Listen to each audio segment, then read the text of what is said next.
Yo, what up? What up? What up? How y'all feeling? How y'all feeling? Oh man, Cats feeling needed. good, man.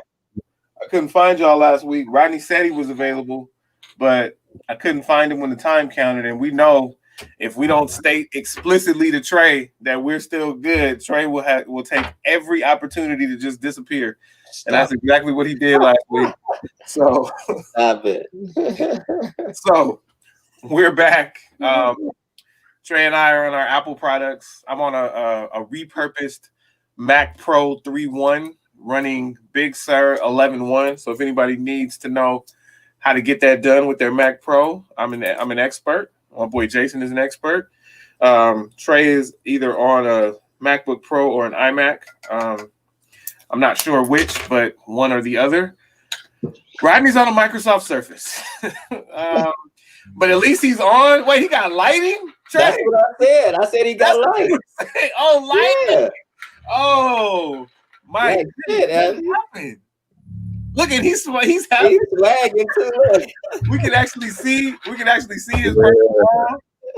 Wait, we can actually see his purple wall. I'm so confused. Who are you? What did you do with Rodney?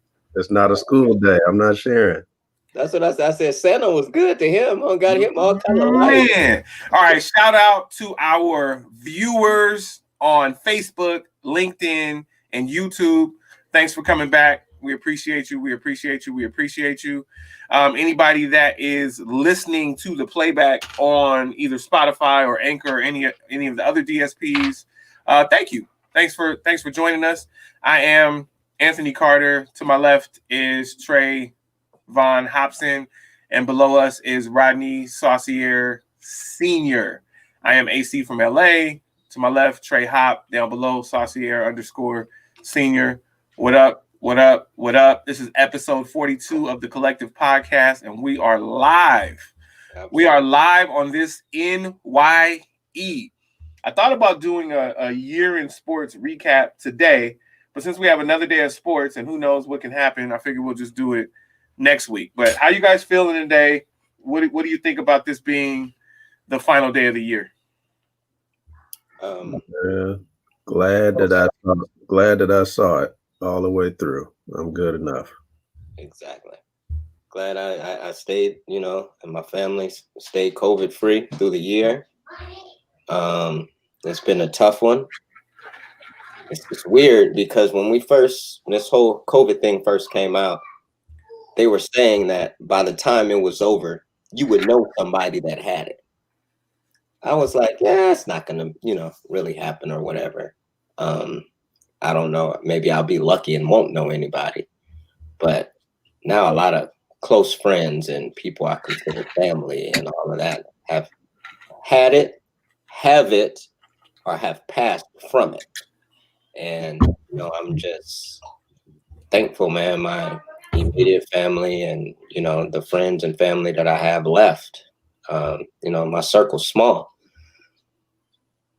Just blessed that, we're still here and can live another day, and that's it, man.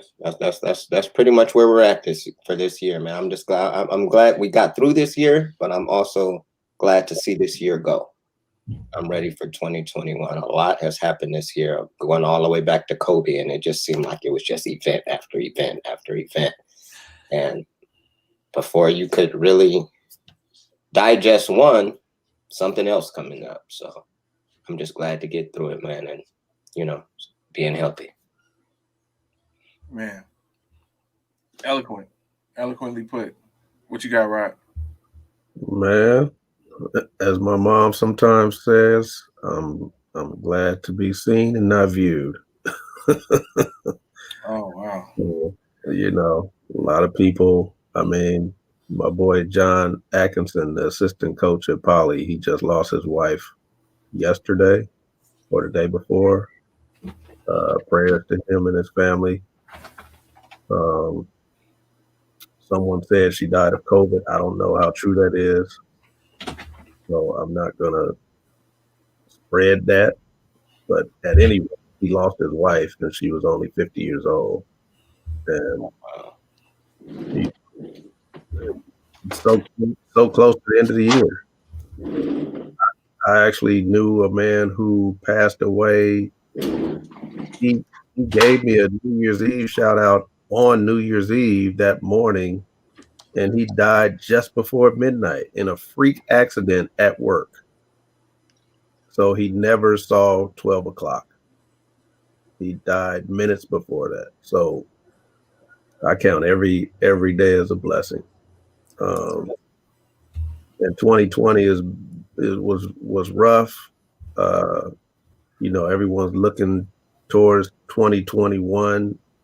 We don't know what that has in store. I'm gonna just enjoy each day I get, because that one can be just as bad or worse. We don't know. Right. I mean, the way things are rolling right now, Kobe was just the tip of the iceberg. And like I tell, some of my close friends and family members, I really didn't even get a chance to grieve on that one. That was huge. A player of that magnitude and the way it happened. And that, I've always said, the way it happened is what bothers me the most. That's just a gruesome way to go. And a children, one of the ladies on that plane was from Long Beach, grew up on the West Side, was a friend of my older brother's. And she was on that helicopter, and that just really messed me up. And Lauren wanted to go to the movies that day on Sunday, and I just didn't really even want to let her go. She's like, "Dad, the movie's about to start. My friends are here. Can I get out of the car now?" And I'm like, I'm making all kind of excuses for her to just stay in the car with me, because her and Gigi are the same age, or would be the same age. Both play basketball. It was scary for me. But then I realized, hey, I gotta live. So just counting my blessings and enjoying each day. Oh boy. Okay.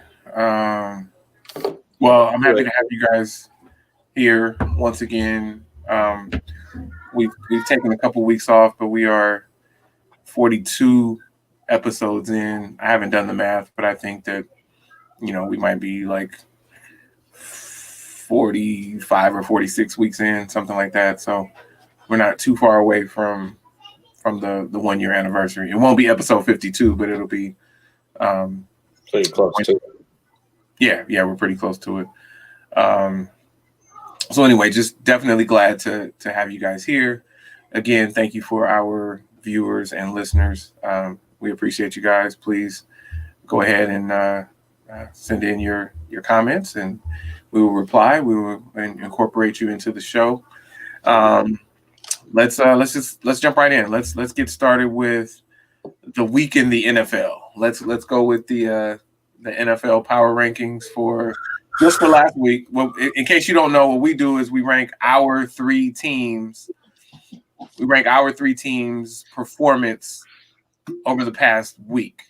So from last Sunday, we have the 49ers, my team. We have Tre's Philadelphia. Tre, are you Eagles fans this week or Rams? Usually the Eagles. Tre's Eagles and Rod's. I'm just kidding. It's Tre's Eagles and Rod's Raiders. Yes, and it's only you and I, Dietrich. It's only you and I. So one thing that Dietrich said, and I don't know why he comes on my show and steals my thunder. One thing that he says, one thing I remember about 2020 is the almost trifecta my sports teams had: Lakers, Dodgers, Niners. So for all of you that don't know, in 2020, all three of my teams, which include Dietrich's teams, made it to their respective championships. The 49ers lost first, then our Lakers won, then our Dodgers won. And I don't know anybody else that likes those three. We do know a weird guy. Britt. Britt. Yeah, Britt. My sister-in-law. Bam.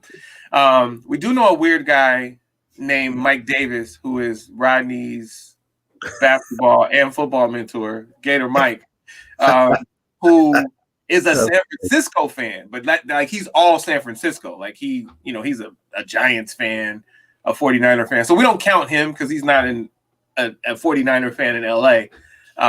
But anyway, yeah, 49ers, Dodgers, 49ers, Lakers, Dodgers. So yeah, shout out to Britt Shipman, Britt Hop, love. All right, so going back to it, we rank our respective teams. So Trey, we've got Eagles, Raiders, 49ers. Give us your power rankings for last week. It's gonna be the 49ers first off because they won. Oh. Yeah. Shout out to the Niners. Then we're gonna go to the Raiders because they didn't lose as bad. Then we're gonna go to Snoop's football team. Then we're gonna go to the Intramural Park and Rec League. Then we're gonna go to the Pee Wee Flag Football. Then like 6, 7, somewhere around there, you're gonna have the Eagles. So 1, 2, 3, the Eagles don't drop. Okay. They're like 7. After the flag football. After the flag football. Wow. Wait. It might be 8 because where do you play? Remember throw up tackle? Yeah. Oh yeah. I was telling Brianna about that the other day. How like that was a thing. We just played on the blacktop. Like tackling outside. Exactly. You were lucky if you could hop the fence and go over to Bret Hart to I think if play you on the grass. I think if you were just playing catch this week, you was ahead of the Eagles. just throwing the football, playing catch. Oh my goodness. Rod. Man, my Raiders are treating me like a Cowboys fan.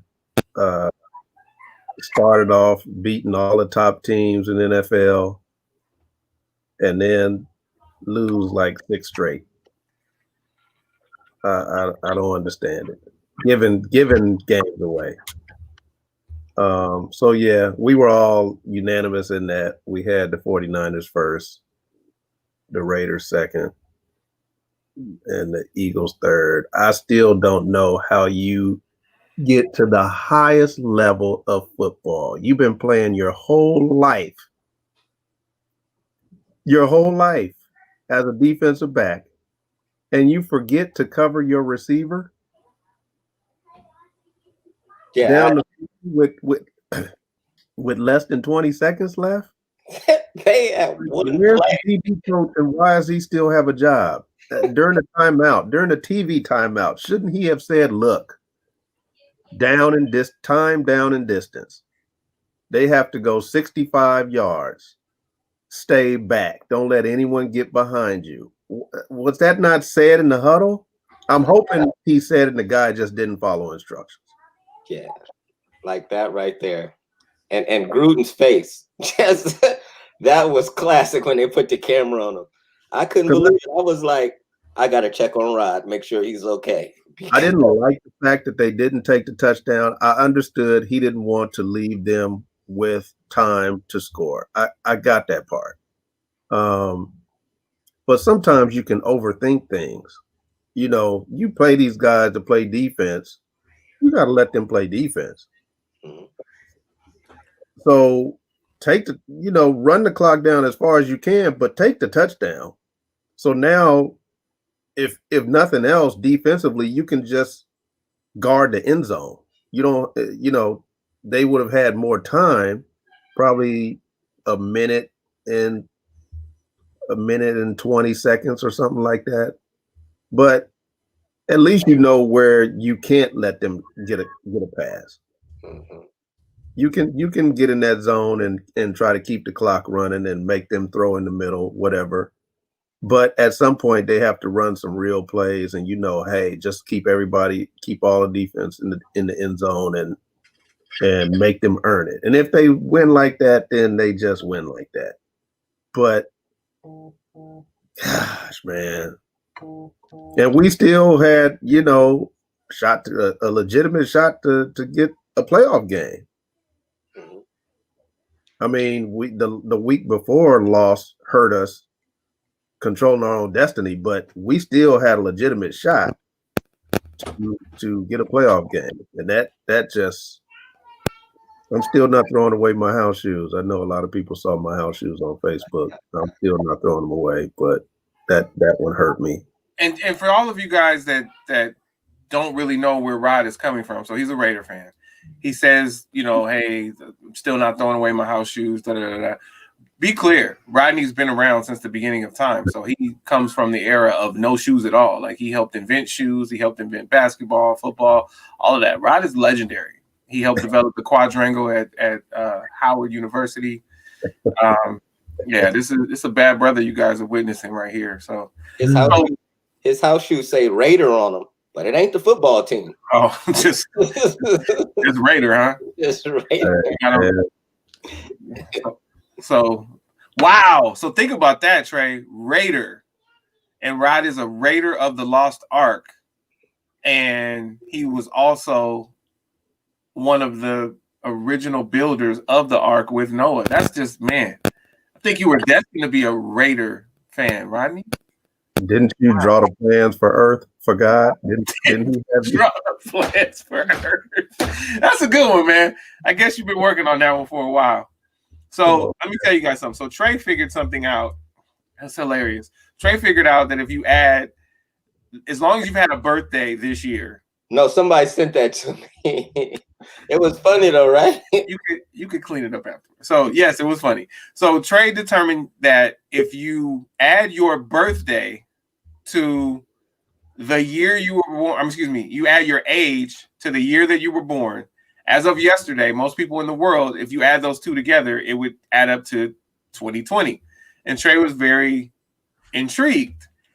And what I reminded him is that that's just how it goes. Like every year, that's the case on your birthday and after. So as of yesterday, we still had the people that were born today that didn't work for. Like, it wouldn't add up to 2020. If your birthday was today, yesterday it would add up to 2019.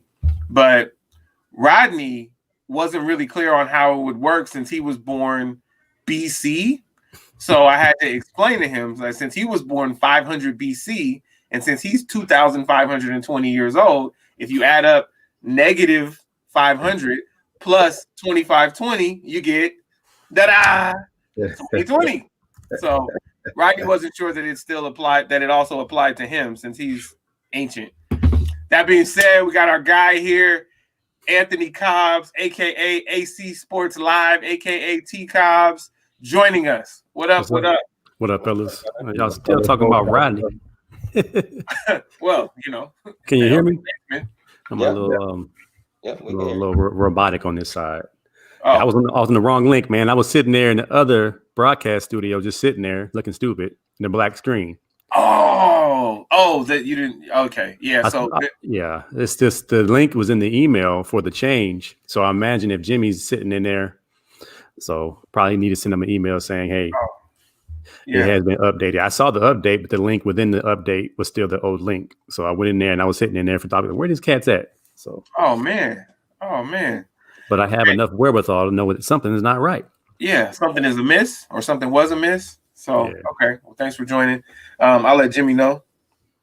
And so it's the final day of the year. We went around the horn to see how everybody felt about it being the final day of the year.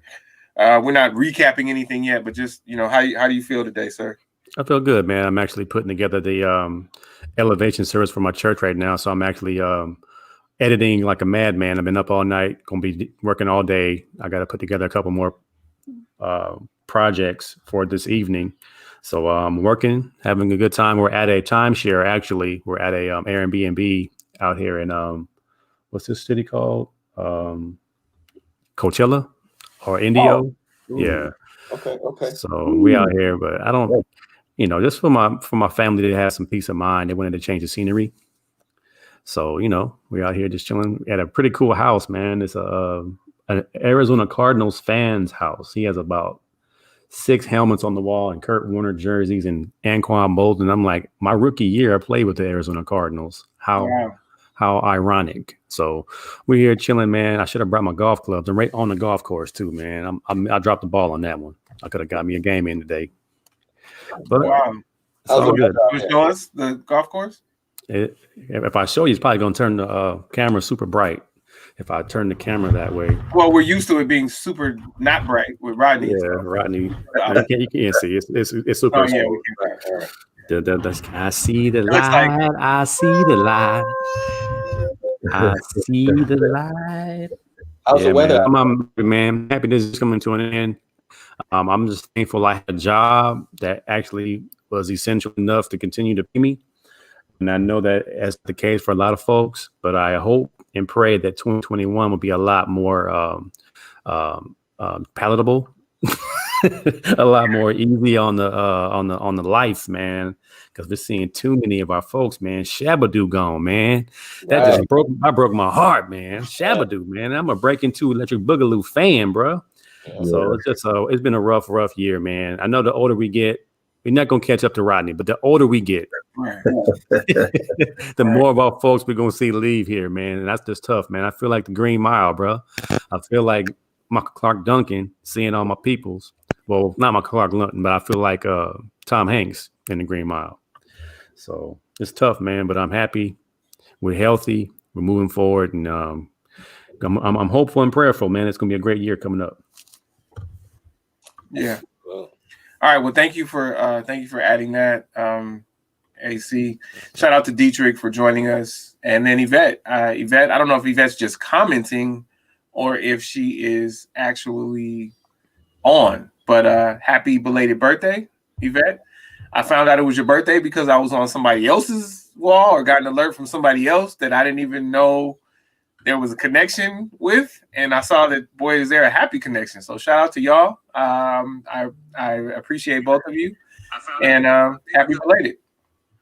And then shout out to my co-hosts, Trey and Rod, and our guest host, Anthony Cobbs. All right, so Yvette is on. Well, Yvette, we'd love to get your takes on some things because you are an avid sports fan and aficionado. So shout out to you, like I said. All right, so Rodney, you talked for like 17 minutes and still didn't even give us your rankings. So give us your power rankings for last week, please. I did. I gave my power. You finally did? Okay. He said it's unanimous. He said I did that from the beginning. Oh, see, you lulled me to sleep. You're like, well, if it's what you've done your whole life and this is the pinnacle of your NFL career, how don't you know to tie your right cleat when you tie your left cleat? I don't think so. All right, my bad.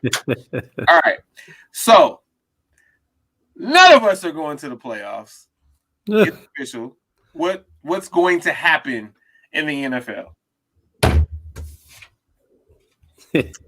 Chiefs gonna win all out. The Chiefs? Okay. Chiefs. Okay, so who you got in the NFC? Trey. That's still up in the air. I'm gonna say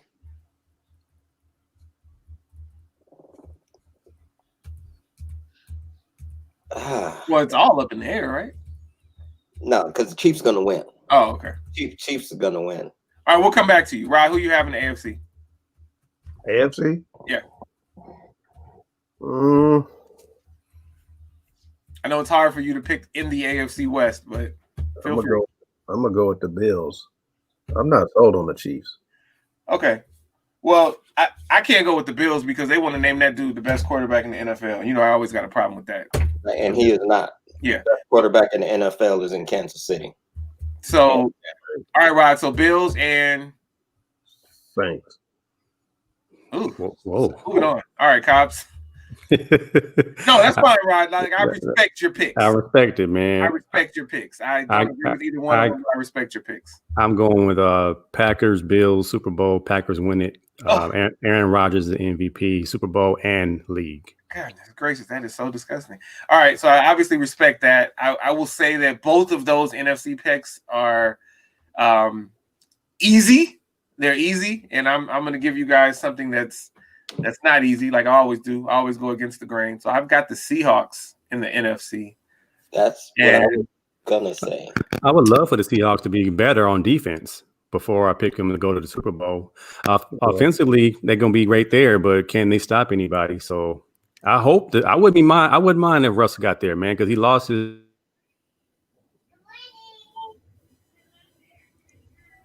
Yeah, you did. Do it again. You got to come off of mute and then say it again. Oh, okay. All right. Well, we didn't hear what you said. And It's showing you still muted. you're on mute. Oh, you're back. There you go. Check. 1 2 1 2. Now your volume's just low, but we can hear you. It's just really low. Yeah.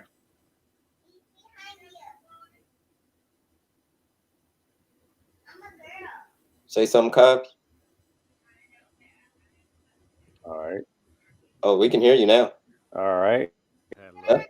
I'm probably extending my computer too far. I'm doing editing while I'm talking to y'all. So I'm Gotcha. back. All right, cool.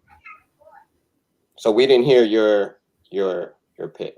You said you wouldn't mind the Seahawks. No, I said I wouldn't mind the Seahawks. I got Green Bay just because that defense is all of a sudden swarming. And Aaron and Devontae Adams, man. I mean, he's getting the ball, and he still gets the ball.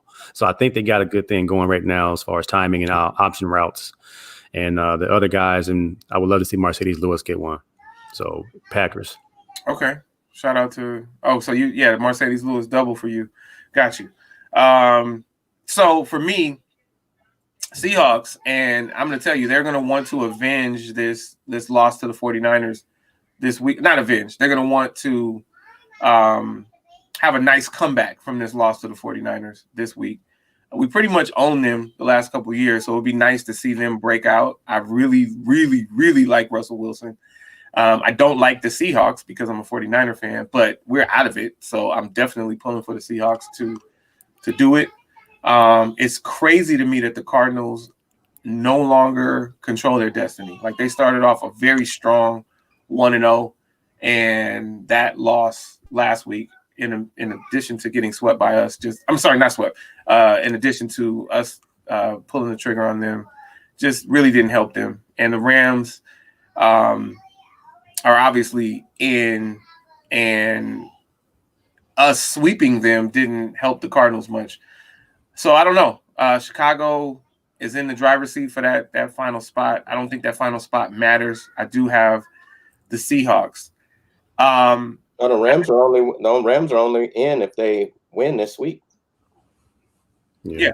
They lose, it's a wrap. Yeah, They were playing. They were playing well. Something happened, man. Jared Goff just became somebody else. And I also want to comment that I'm glad to see Rodney with some light. He looked like he's in his daughter's room, though. He looked. No, that's actually the purple room that we just purple on one side. Wait, back up. So the Rams have to win to get in? They have to win to get in. So then so what's left then? Because I thought the Rams were in, and then it was either Chicago or Arizona for the last spot. Weird how close that division is, because if they would have beat the Seahawks last week, they'd have been tied for first. But they lost. Now they're a game out. A game from being out the playoffs, because the Cardinals can still make it. Yeah. So, and the Rams aren't playing with Goff, and they're not playing with Cup either. So that's going to be tough. Who are they playing? Arizona. Oh. And Kyler Murray's playing too. He said he was playing. So, okay. So I still need it. So it's Chicago or the Rams or the Cardinals for the final spot? Or are you guys saying Chicago's in and it's either the Cardinals or the Rams for the final spot? I don't know. I have to look. But I know, you know what? Chicago might be in, because this game is just as important to Arizona as it is the Rams. Hey, well, what's the Rams record? Because I know Chicago's 8-7. So what's the Rams record? Because y'all got me confused, and I'm not very confused much. That's all right. I'll pull it up. If you want to be confused, see who's going to win the NFC East. If the Cowboys lose, that's a mess. And if the Eagles second place in the NFC West beat the Washington team, I think the Washington team goes if Dallas loses. I don't understand. I don't get it. Everybody in the NFC East should just go on home and just forfeit their spot. Yes. Yeah. We don't deserve to be in no playoffs, man. But And what's crazy, the way the NFC East is, they'll do well that first game because it's going to be a home game against a team with a better record than them. It's going to be the Cowboys versus the Bucks, and the Cowboys are probably going to win. So Tom Brady going to get beat by the Cowboys. 1, 2, 3, 4, 5. A 6-win team. Right. Okay. 11-win team. All right. So let's be clear. The Rams are 9-6. Chicago and Arizona are 8-7.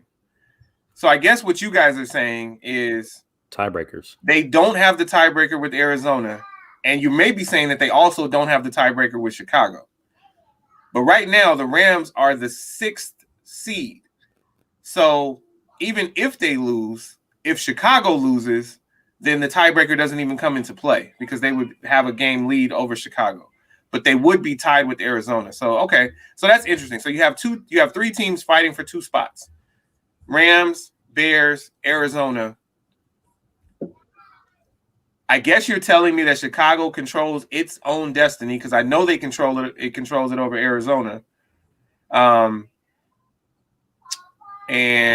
all 3 of these teams could be tied. Okay. All right. They all could be tied. Hold on. The Cardinals, here it is. The Cardinals clinch with a win. The Bears clinch with a win or a Cardinals loss. The Rams clinch with a win or a Bears loss. So each one of them, if they win, they're in. You control your own destiny. It makes for a few good games. So if the Rams lose, if the Rams lose and the Bears lose, do the Rams get in? Yeah.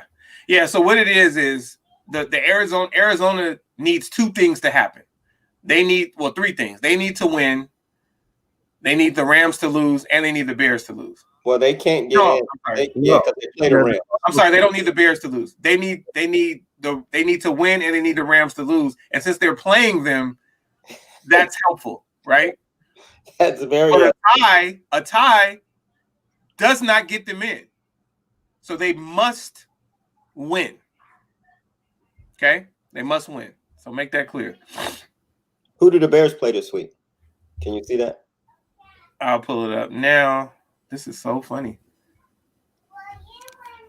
Well, it's not a 4-way tie. No, it's not a 4-way tie, Yvette. Let's make it very clear. The Eagles are on the bottom of the NFC East. And I'm only saying that because I know Trey's going to take a shot and say that the 49ers are on the bottom of the NFC West. No offense to Anthony Cobbs. This is a shot at Trey. I'll take it. We bottom. We boo-boo juice. We are the bottom of the bottom, like that very bottom part of your shoe, that little bitty piece in the bottom. That's us. The bottom. They play the Packers. They play the Packers. Oh, okay. So they're probably going to take an L right there. So you excited about Hurts next year? Because I think they're going to go with him. I am. Can you hear me? Yeah, we can hear you. Yeah, I don't see my microphone levels. Yeah, man.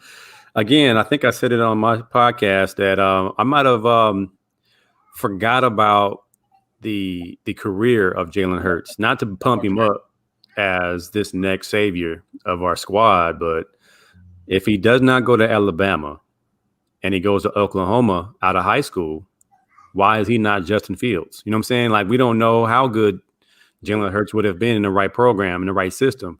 Alabama quarterbacks don't play well because they don't need them to play well. Just like Ohio State quarterbacks don't play well in the NFL because they're so stacked. We'll never know.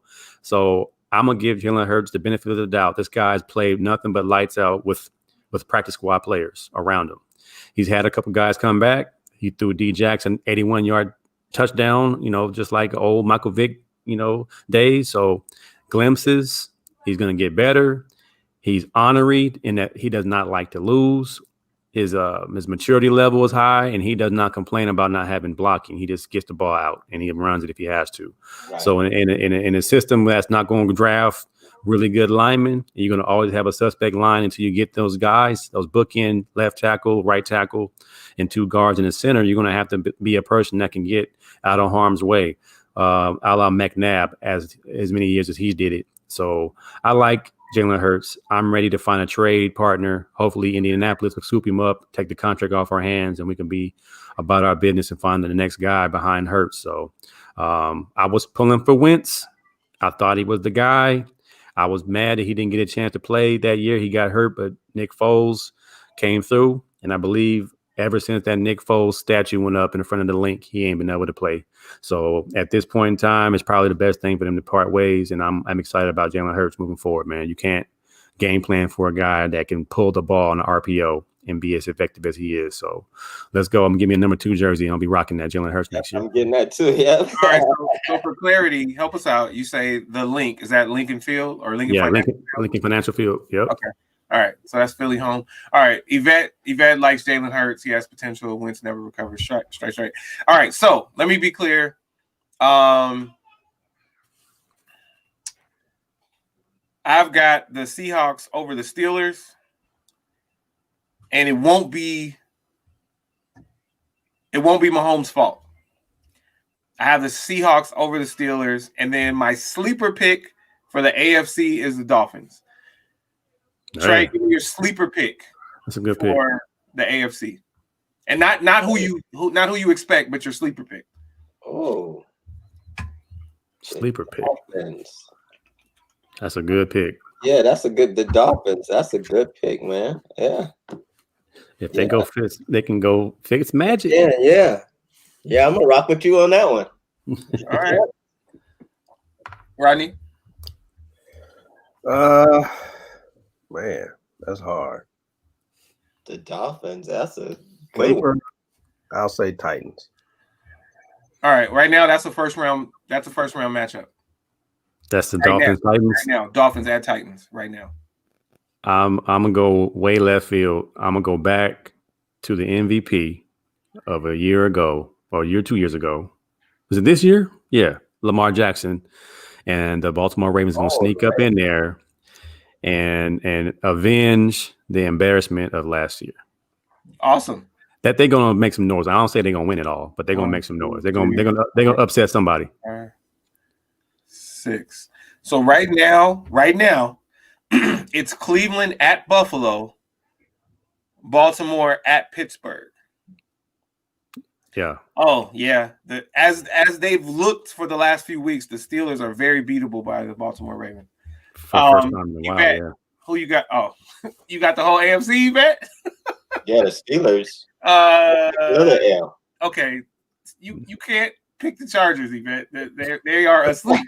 Now, mind you, I picked the Chargers. But there was sabotage. The doctor punctured the lung of the incumbent starting quarterback, and it was just downhill from there. I feel like now they did discover Justin Herbert, and I just hope Anthony Lynn is safe. We know that the Chargers are nothing like the Steelers in that, you basically you go in there and coach and you write your own ticket.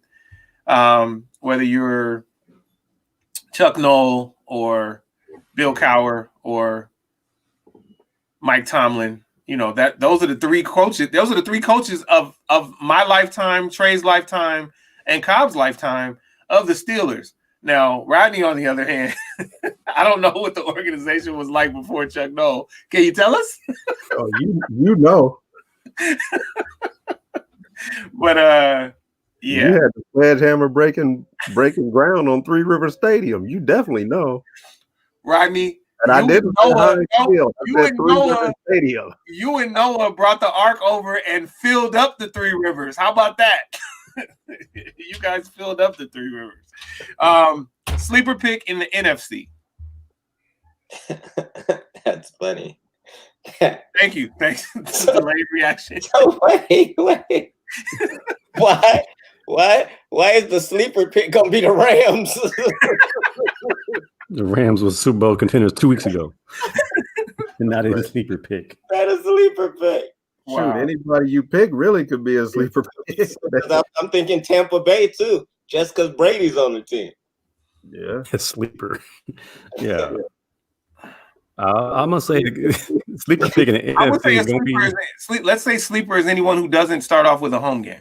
So Right. So your I was still- choices are Washington, Tampa, Rams, Bears, Cardinals. If Washington makes it in, they're a home team because they'll be division. Yeah, there'll be a division winner. winner. So you're gonna be the home team and you'll be a sleeper. Yeah. Yeah. They're luckily, I know no one's choosing them, so that's why I didn't give that qualifier. Okay, well now Yvette has. Okay, Yvette, are you just like naming everyone? Okay. We got to get to Washington. We have to get to the situation with Haskins, but not yet. So we'll get to that. All right. So Dietrich has Chiefs and Packers. Someone else had Chiefs Packers. Was that Trey or Rod? No, that was Trey or it was Rod or Cobbs. Which one? I had Bills Packers. Bills Packers. Oh, Rodney had Bills Saints. Yeah, Bills Saints. Yeah. Trey had Kansas City. And who do you have in the NFC? Seahawks. And Seahawks. Yeah. That's black on black. That's kind of dope. I think that's likely to happen, but I just, I like to fight for an underdog, so I'm going with the team that was the Super Bowl favorite like 5 weeks ago, the Steelers, when they were undefeated. Now they lost 3. So were they a Super Bowl favorite? Because that was the most suspect 11-0 team I've seen in a long time. Like I just knew they was going to fall off the cliff. And they should have went to 11-4. And no way they should have came very back. Very lucky. I owe everybody $2. Everybody got bet $2. but they were. I'm saying when they were 8-0 though. I wasn't even talking about 11-0. 8-0, they were much stronger. I don't know, man. I still believe that the first time around, the Chargers should have beaten Kansas City. Took them to overtime. The Raiders should have beaten Kansas City. Kansas City finds a way to escape. They really, really do. And they haven't had the plague that they haven't had the thing that's plagued the Saints and the Seahawks and the Ravens and the Steelers. They haven't had that losing streak, right? They've been able to overcome, like all those close games. They've had the ability to overcome. I just really believe in Russell Wilson. I've never said this publicly because he's in division, but this dude is phenomenal. He finds a way to will his team to victory. And at this point, I'm not going to say that Pete Carroll doesn't have a hand in that. And boy, do those guys want to play for Ken Norton Jr. Like, they really, really do. Ken Norton Jr., who, by the way, went to Westchester and went to UCLA and won some Super Bowls with the 49ers. So that's a really important dude in my life, okay? Even though he went across the pond to SC and then went across the pond to Seattle. That's just who wanted to pay him. So, and the Seahawks are a dangerous team on third down. Sorry, Trey. Thanks for coming, Yvette. See you later. Rod, say bye to Yvette. Hey, bye, Yvette. Hope you enjoyed your birthday. Happy New Year. Bye, Yvette. Sorry, Trey. Go ahead. No, I'm just saying that on third down, the Seahawks are dangerous. Like the Rams couldn't stop them at all. 3rd and 10, 3rd and 8, first down. All the way down the field. Yeah. So Dietrich asked if COVID will affect any of the playoff teams. And yeah. So I think it will. And not only that, but I don't like these. I think it's not been finalized yet, but after the first round, that wild card round, I don't even think cats are playing at home. So that's another thing that'll be interesting. I think they're going to have designated sites to play. This is just my speculation, but I think that they're going to go into bubbles after the wild card round just because this can affect everyone. So, yeah, and has been affecting everyone. And wouldn't you know it would probably mess with the Steelers again? COVID? They'd have to postpone another game. They'd lose it. The Browns lost their whole receiving core last week. Anything's possible. Yeah. Fitzpatrick for the Dolphins. He just got put in protocol or something, right? Oh, yeah, that's very convenient. That's very convenient if you want Tua to play. He's out against the Bills, and that's an important game for both of them. I mean, come on, man. How did he get it? Is it in his beard? What's going on? Like, why is it? Why Fitzpatrick, man? I was I don't know who this guy is over here. Kirkpatrick. By the way, and this is random, but I have I'm about to put them on eBay and offer up. I have 4 large Nike Miami Dolphins polos, 3 large Nike Miami Dolphins t-shirts, and like 4 Miami Dolphins New Era hats. So I just took the pictures a couple of days ago. I'm about to list them. I don't know if anybody's a Dolphins fan. How'd you get those? Get at me. Were you reffing the game or something? So let me tell you what happened.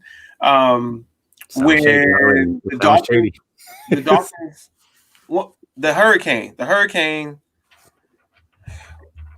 You don't lie. When Houston was hit, don't make them up. Don't lie. No, I worked their practice. They practiced out in Oxnard at the Cowboys. You worked it all right. You worked it and got some free stuff. Officiated it. Anybody? No, He's a legal hustler. Illegal hustle. No. Illegal hustle. Don't do that. Nobody's around. No. My old partner was an illegal hustler. He's the coupon king. He's the legal hustler. Legal hustler. He'll find you some cheap food and a heart. You still getting house party residuals? 17 cents a day. No, but my sister, on the other hand, is still getting residuals from the Parkers and from Moesha from when her singing group performed. So luckily, like, they actually got paid and they still get residuals. But wait a minute, you mean the Hudlin brothers didn't pay y'all? I got $150 a day. $150. Back then it was not $150. It was $75, and we got a $10 bump. Did you get to eat? We got to eat, but let me tell you what's so funny about that whole thing. I don't mean to get you off your tangent, man. I know you're trying to sell your Miami Dolphins t-shirt that you didn't steal them. So I came on the second day of filming, and I wasn't supposed to be there, but my good friend Sean Banks was there the first day because they got in place. He and his family had gotten placed by an agency, but he was like, "Hey, just come in. There's a lot of people."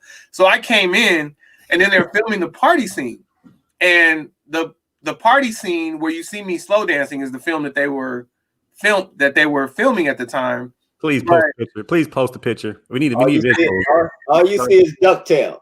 That's it. You see ducktail. I see a cleft chin and eyebrows arched. With no arched eyebrows.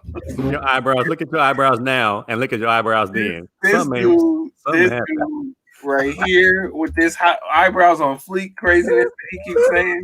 Please put it up. We try to talk about how old Rodney is. Let's talk about how pretty you were. So they said stand in your places from yesterday, everyone. Mind you, everybody's in couples, right? Oh, so I'm like, let me stand in my place. You was hugged up too. So I'm off to the side. No, not yet though. So I'm off to the side. I lean on a speaker, and they were like, "Is that where you were yesterday?" And I said, "Yeah." And they started looking at the pictures from yesterday, and couldn't find them. So luckily, they were like, oh, "Okay, well that's cool." And then I think someone else didn't show up. So then that's how I wound up being with the girl I was slow dancing with. And hey, I don't know who she is, but she didn't smell good. She definitely didn't get a chance to take a shower that night in between filming. Oh man! So,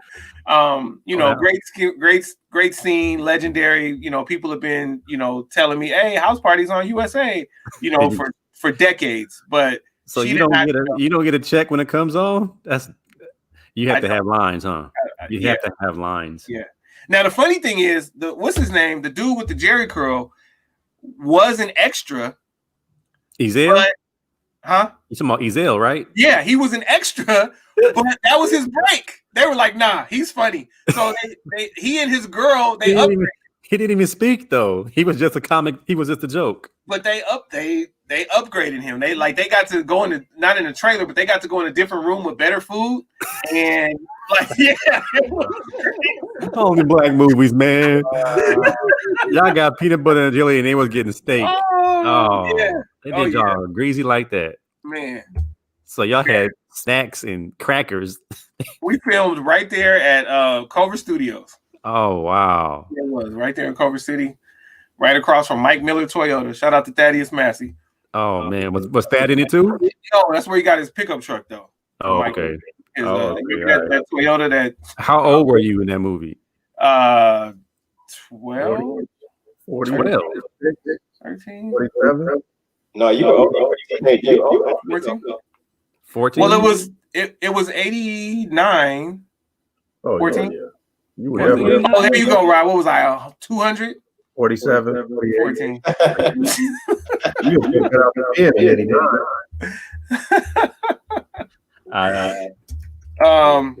You know what it was? It was in the summer, and it was actually during Hell Week, so I had to make a choice.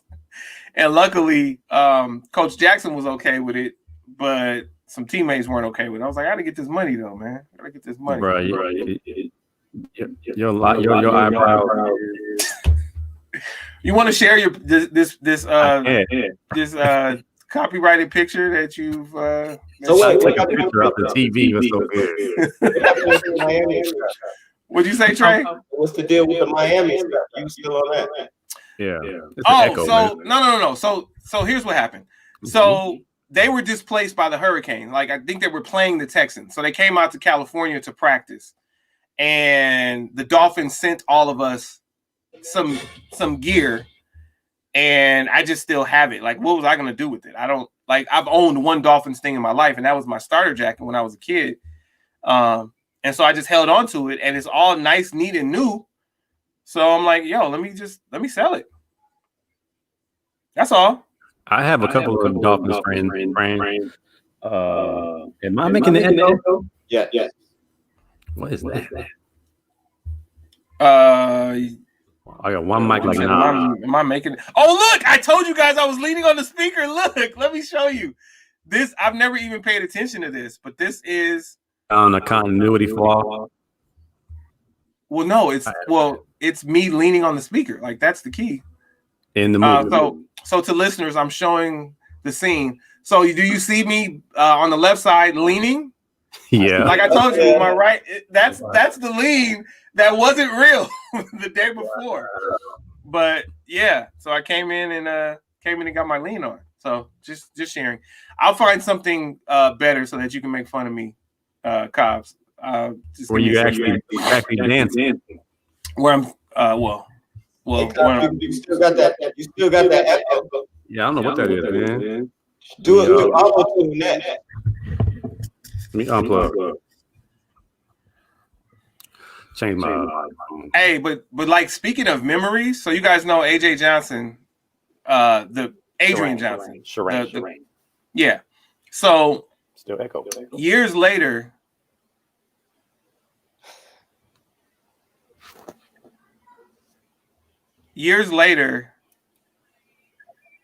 I was supposed to do a feature on her for King Magazine. And I went to her house to interview her and then write the feature. And she was really, really mean. She was a really mean person. And it was like, first of all, I'm just going to go, Adrian Johnson, nobody even knows who you are anymore. And second of all, like, you just don't need to be this mean. But like, she was waiting for me to interview her, like for hair and makeup. And it's like, I'm not the photographer. The photographer's not even here. I just want to interview you, and I could be interviewing you while you're doing hair and makeup just so I can get it done. So I waited for 2.5 hours and wound up never interviewing her. So I didn't even get paid for that because you get paid per word when you're writing for a magazine, and you have to actually submit a piece to get paid per word. And if they don't run it, then you get paid half of whatever the agreed upon rate was. But because I never wrote anything, because there never was an interview, it was bam. So is there still an echo, Rod? I don't know. Well, that's not me. Yeah, that's not me. That's not. Yeah, I don't have an echo. I just saw Rod's private message. Rod got the echo too. Go ahead, talk, Rod. I don't know where that's coming from. Oh, wait, say that again. Now you have it. You do too. Well, yeah, it looks like I am dancing. I never even saw this part. That's so funny. I'm about to play it for you. You should get paid for your dancing. I should, because I don't dance, but you know, gangsters don't dance. Brothers don't dance anymore. All they do is this. Gangsters don't dance. You do that loud. I did dance once, and it was with my great friend Trey Hop in high school. We were in the talent show, and we performed Stone Cold Gentleman, and Trey was the choreographer, as Trey's been a world-renowned photographer for Choreographer. Did I say photographer? Oh, choreographer. I guess. Where you going? All right, here we go. I'm gonna go right in front of the camera. Hey! Wow. Hey! Jamming to the funky beat. What up, Tom? Mm-hmm. They let that little young kid in the party. Man, they let that little young kid in the party. That's like my brother at UCLA. I used to take my brother up to UCLA to parties, and he would have seniors up against the wall, freaking him. Oh, okay. If I'm 18, he's 13, and he was getting college girls. Wow. I was like, these girls so dumb. Right here, that's my guy, Sean Banks. That's the guy that got me in. Sean. Hey, Y'all was some serious backups. If you need a bank account, or if you need a bank or a banker, go to Union Bank of California in Hawthorne. Sean is the branch manager. Y'all should put pictures on the wall of your time in house party. Yes, Munchie. That's classic, man. Wait, I watch house party, I would say once a month. For the last 25 years, I've watched house party every month. House party is right there with Coming to America with me. It just has to be done once a month. I gotta get it in. Yeah, I'm the same. And I still quote it. Uh-oh, we got a little infiltrator. Is that a do-rag? Oh, we should have had a wave off. They had a wave check competition. Let's take the wave cap off. Let's see the wave. Red one of them with the blue one on. Oh, you got gang banging at the house. Gang banging up in here. I am a nightmare walking, psychopath talking. King of the jungle, just a gangster stalking. Bye.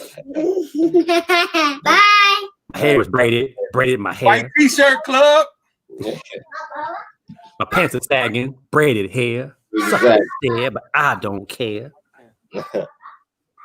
Ooh, I have no remorse, so squares beware. What happened, Ice-T, man? For a break, I used to go to those UCLA parties because you guys had a different. You guys' vacation started at a different time. Oh yeah. Boy, we sure wish we could have went back to Howard for y'all vacation. Like during our vacation to come to y'all parties, we had to go to SC to see some sisters.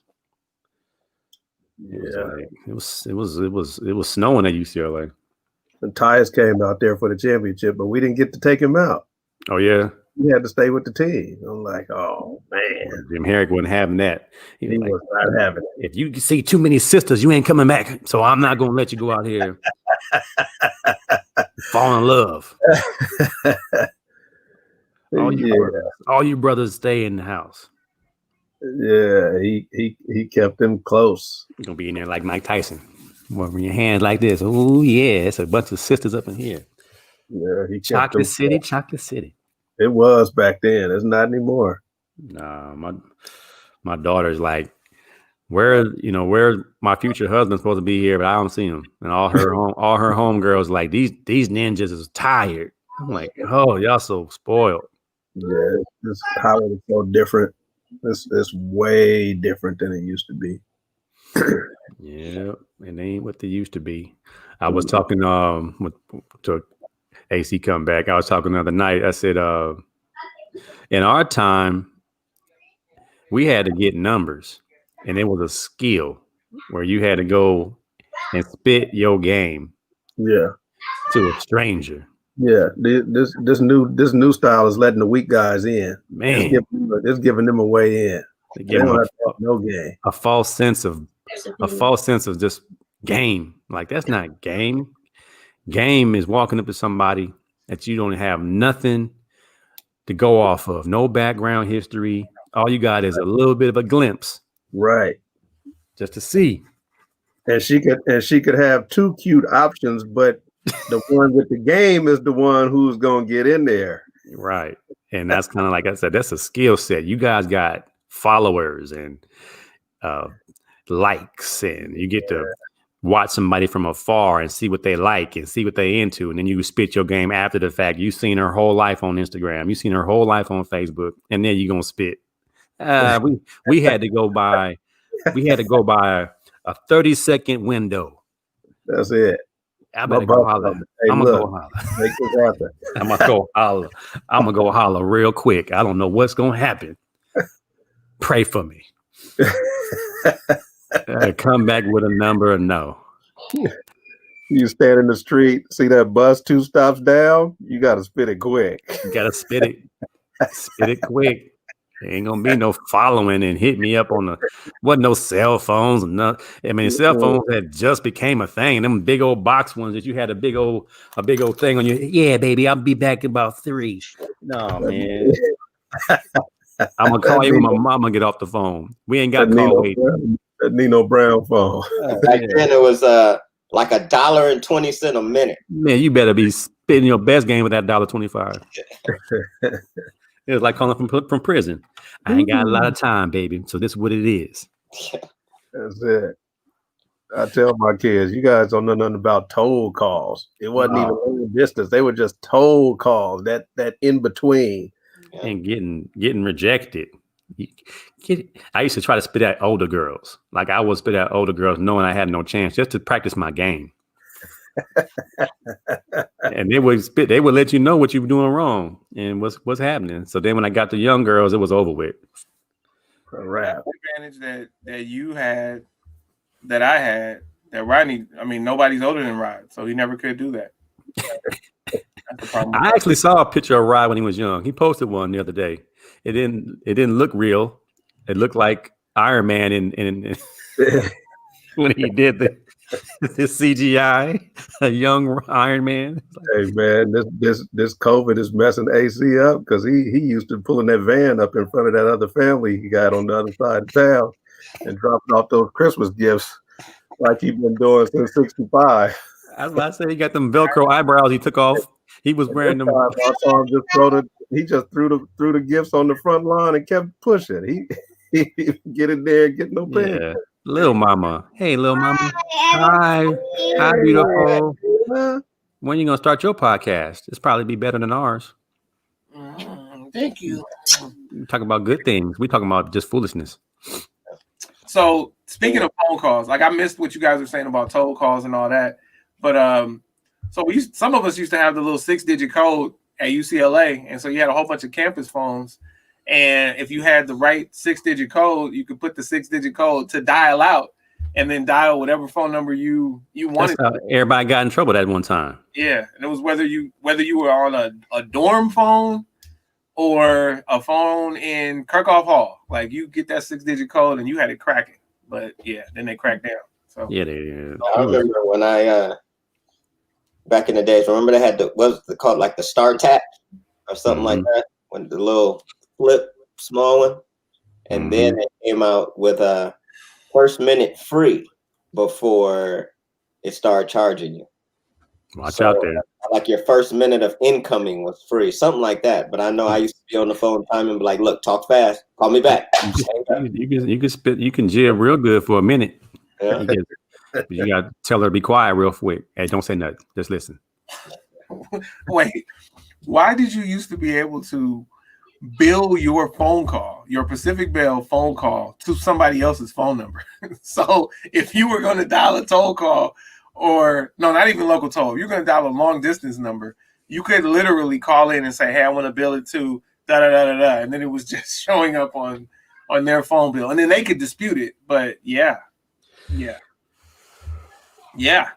So that being said, all right. So final picks. I have Seattle winning the Super Bowl. Trey has Kansas City winning the Super Bowl. Rodney has Saints winning. Yeah.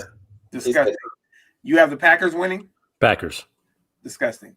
So we have 3 of us have the NFC. Trey has Kansas City. If any of us are wrong, it's just hard to repeat, man. It's hard to repeat. Yeah. Okay. Fair enough. But it's hard for me to ever want the current Saints to win, or at any time in my life, the Packers. So, yeah, I might take. This is a joke, of course. As I say this tongue in cheek, I would almost take the Cowboys over either one of them. I wouldn't though, because the Cowboys are disgusting. I'm kidding. But wouldn't that be something though? Somebody posted the road to the Super Bowl for the Cowboys. They would have to beat the Bucks. They would have to beat the Saints. They would have to beat Mahomes. It's like there's no way Andy Dalton's going to beat all those teams, man. And then Dak Prescott comes back, they got a chance. Yeah. It was an ankle. Oh, shout out to me. I'm no longer in my walking boot. I'm supposed to be in a surgical shoe and ankle brace, and I have foregone both of those. Not running, but I am on my Peloton daily, and I'm doing my workouts every day through my Future app. So yeah, things are progressing quite nicely. I think I will be able to run in about 3 weeks. I could probably run now, but I'm not going to try it. I'm going to wait for it to get even stronger. But yeah, love being out of the walking boot. That was huge. That's good. All right.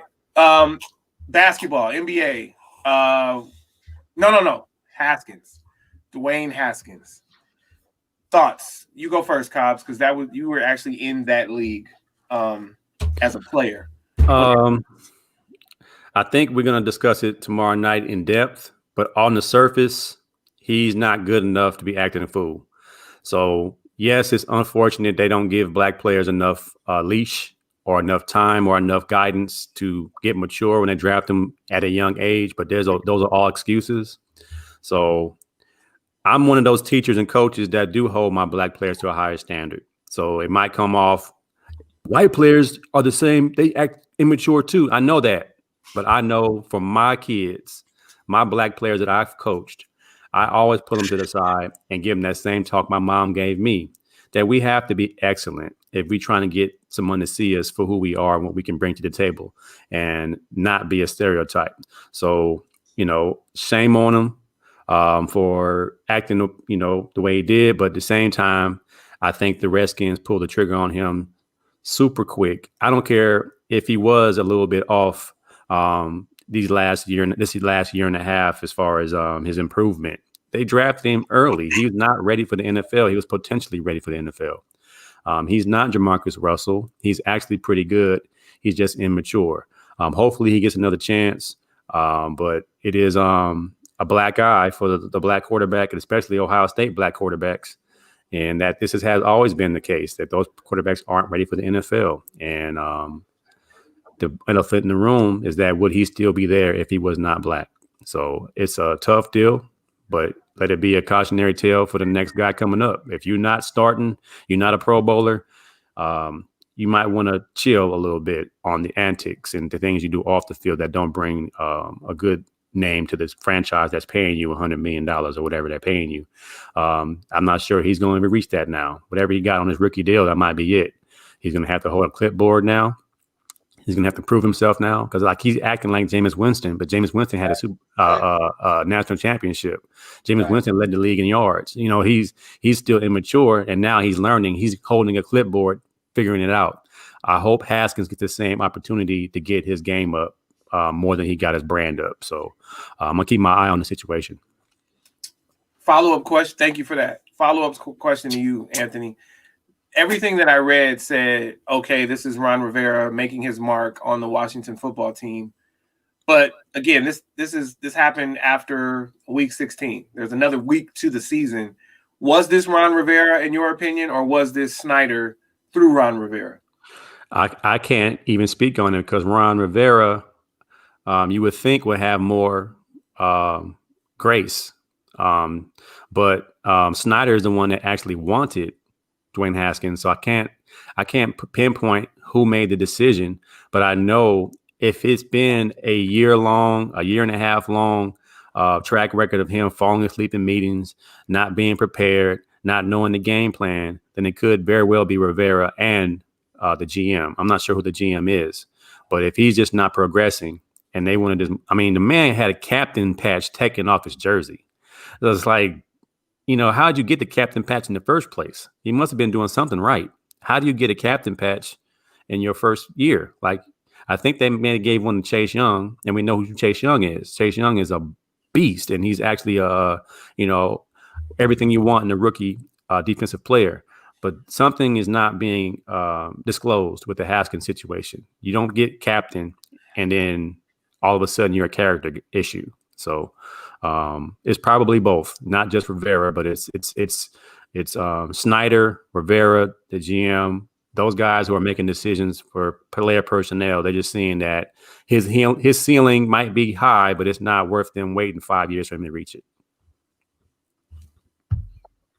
All right, thank you. Trey.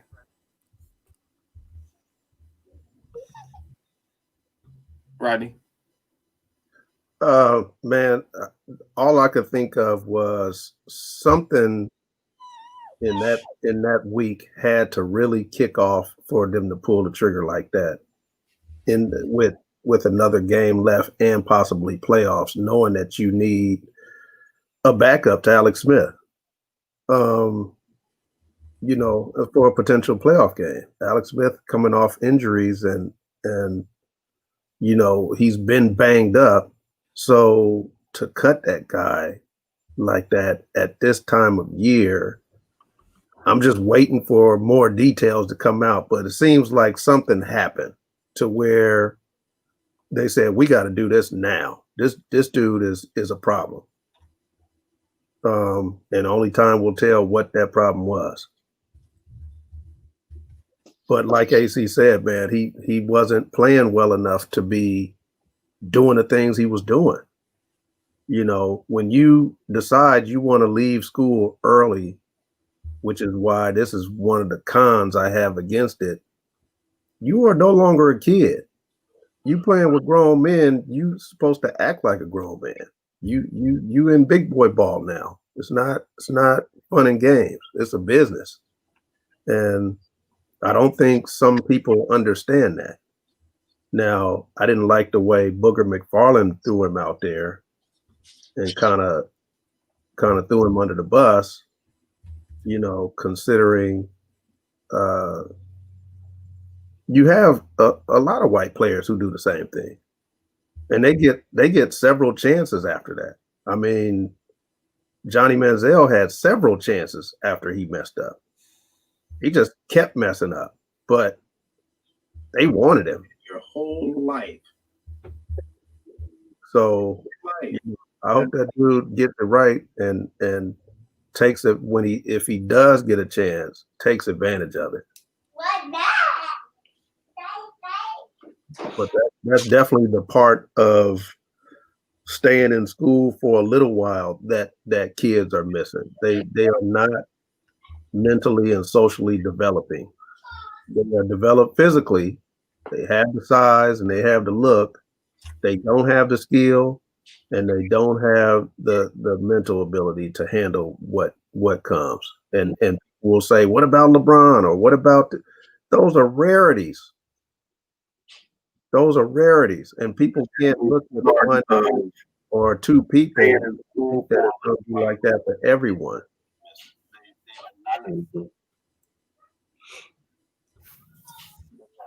Yeah, man.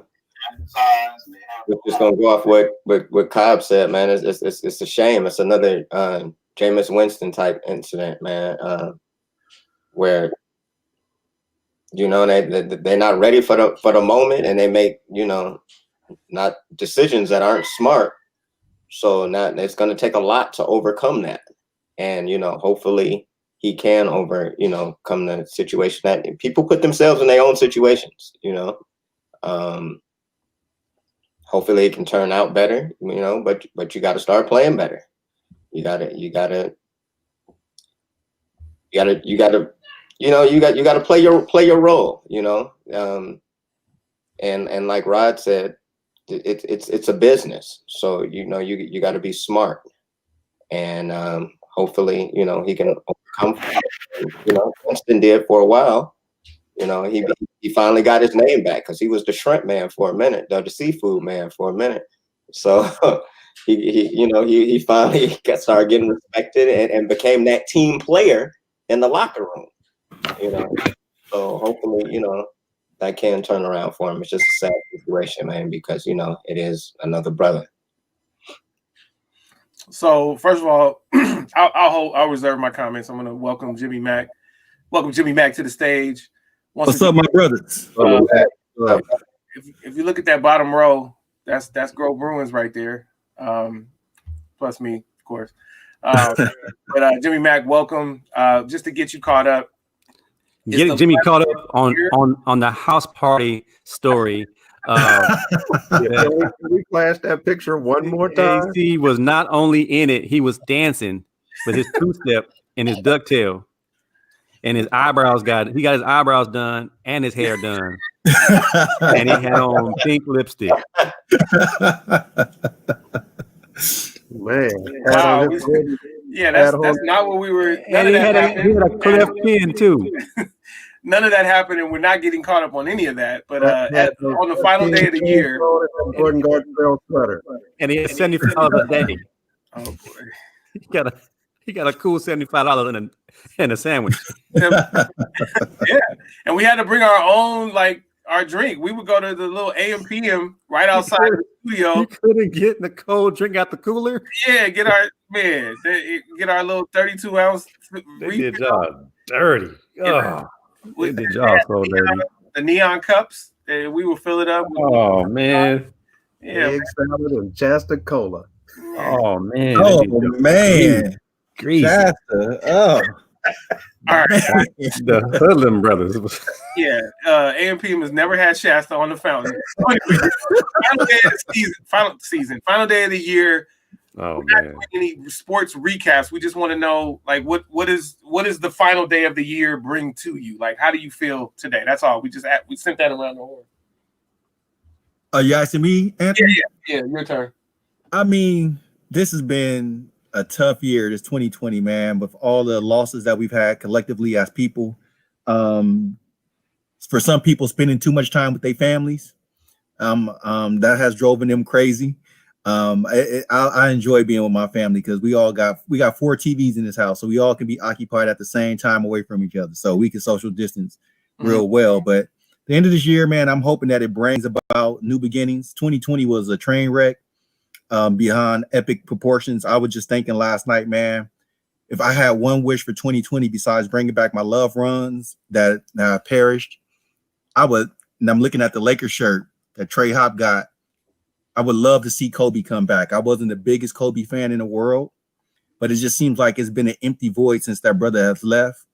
And I hope somebody can come around and fill that void in 2021. His insights in basketball, his mentorship of the younger players, I think was something that was needed because Kobe was always a different cat. And he handled things very well for himself. And despite the time people didn't like the things that he was doing. So hopefully we can get another champion of teaching these brothers, because I see you guys talking about Dwayne Haskins, how to mentor them to be better pros.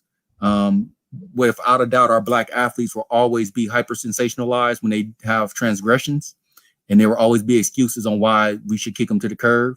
So hopefully for 2021, there's a lot of things that change socially, especially in the athletic realm, because when I look at Haskins, I mean, no, he hasn't been at his best. And this is something that I'm going to bring up later on the Sucker Punch podcast tonight for my New Year's Eve bash. But white players and black players live in different cultures when it comes to athletics. White players seem to be more in buy-in of anything. Black players are always skeptical because you got to remember where black players come from. A lot of us come from all black areas with all black coaches, all black teammates. And then when we get in this mixed situation, we're not necessarily trusting because of everything that we've been taught, learned, and seen since we've been playing sports. And I think with Haskins, I wouldn't say he's immature because I was telling AC last night about my strip club story in Baltimore. This is right before a game. We at the strip club the night before the game. Nobody cared in the 90s. Nowadays, because of social media, the cameras, all that, any little bad thing, a transgression go on, they got something to point to blame that's why you didn't. The Redskins are not a good team. I don't care how you slice and dice it. He could have been the second coming of Aaron Rodgers. They're just not a good team. He don't have great weapons. They have a good defense, and they're young. But they're just not a great team. Peyton Manning's rookie year, he threw 28 interceptions. Nobody talked about his immaturity. Nobody said he wasn't ready. Nobody talked about that. Why? Because he was studying film, because he probably was towing the line right. He had more buy-in, but he still epically failed. He led the NFL in interceptions. But they ever let a black quarterback in his rookie year throw 28 interceptions and then not bench him and then make him in the future and have him on a Hall of Fame path? We've seen what they did with Jameis. Jameis had 5,000 yards and do 30 interceptions, but he's a third-string quarterback now. So when it comes to the Dwayne Haskins story, I mean, how much is the strip club that bad of a deal? And I get it. They're going to make his coach a sentimental figure because he was just coming off of chemo with cancer. And then, you know, if he had the virus, he could give it to his coach and things like that. But I don't think they wanted him in the first place. Remember, like what Cobbs was saying, that's not Rivera's guy. Rivera didn't draft him. Rivera didn't, you know, have him.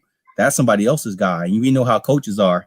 New coach come in, he's willing to kick people to the curb for his own people. He's going to fail on his own accord with his own players. He don't care if you was a Pro Bowler 2 seasons ago. You ain't his Pro Bowler. You was a Pro Bowler in somebody else's system. So when it comes with our young brother Haskins and just with our black athletes in general, we hope moving forward that a lot of the narratives can be changed about these guys based on what they're doing outside of the field, because it's all branding. I mean, Odell Beckham's a great player, but what made Odell Beckham so much more of a figure was social media. He was dancing in hot tubs and twerking and, you know, singing sexual healing coming out from between some dude's legs in the hot tub. Man, he became a social media star. Not necessarily that people are football fans. They became Odell fans. So with Haskins in the strip club with his girlfriend, whatever they was doing, partying, I mean, we take away the camera phone, who cares, you know? I know that was a lot. I'm coming off the bench hot. I'm like, come in the bench, like shooting. the microwave. Like the microwave. Bring me in. I'm gonna shoot. We saw Kawhi Leonard in the strip club last year, but that's Kawhi Leonard. Yep. It went away in one day, didn't it? But Kawhi's big old hand was covering the whole cheek. 2 cheeks. He had 2 cheeks. I mean, but it's a cultural sport. Yeah, he put the claw on her. if you do bad, but your performance is like, your behavior is performance based. And what message do we give that to our young athletes? If you go out there and you score 5 touchdowns, but then you sock a woman in the face, we good. We're gonna give you some rehab, woman beating rehab, and then we're gonna put you back on the field. So if your talent outweighs your transgressions, I mean, as much as we love Ray Lewis, I mean, he was on trial for murder, and now he's the Hall of Fame. And that was early in his career. You know what I'm saying? Fast forward that to Ray Rice, same team, punched his soon-to-be wife, and he's out the league. Not condoning what he did, but he's out the league. Out the league. And then we have like LT. All the stories we hear about LT and cocaine before games and stuff like that. But it's LT. I mean, they're not kicking LT off no team. Why, so somebody else can pick him up. Yeah. Why somebody else can pick him up. What did Bill Parcells tell Belichick? So what? Hold the meeting if LT ain't there. So, like, we don't care. We need LT here. LT. But it's still a bad message that we send to our younger athletes. And if you coach high school, and you guys are refs, y'all see it in the high school games. The star player can do crazy stuff on the field, and the coach discipline him a little bit or something like that. But let it been one of his bench players did something crazy, man. You out the game for the rest of the game. Probably won't play again. So it's bad culture, but it's a money making culture at the end of the day. And they're gonna dictate whatever rules they feel, you know, free to do. Like I was telling my wife the other day, people talking about bad play of quarterbacks, especially black quarterbacks. It seems like you have to be exceptional in order to get an opportunity. Brett Favre had 8 seasons of 20 plus interceptions. You know what I'm saying? But they kept throwing him out there, running him out there. Love him. Jameis have 131. Yo, you throw 15. Oh, you a bad quarterback. But this man has a legendary. He's the all-time leader in NFL for interceptions, and not because of longevity. He was just throwing the ball to the other team all the time. All the time. All the time. My favorite target. I ain't threw a pick six in a minute. Here y'all go. And so going back, I think that I mean, how do you follow Jimmy other than with a joke like Cobbs? But you got to, man. Just to stop from laughing, keep from crying, you gotta laugh.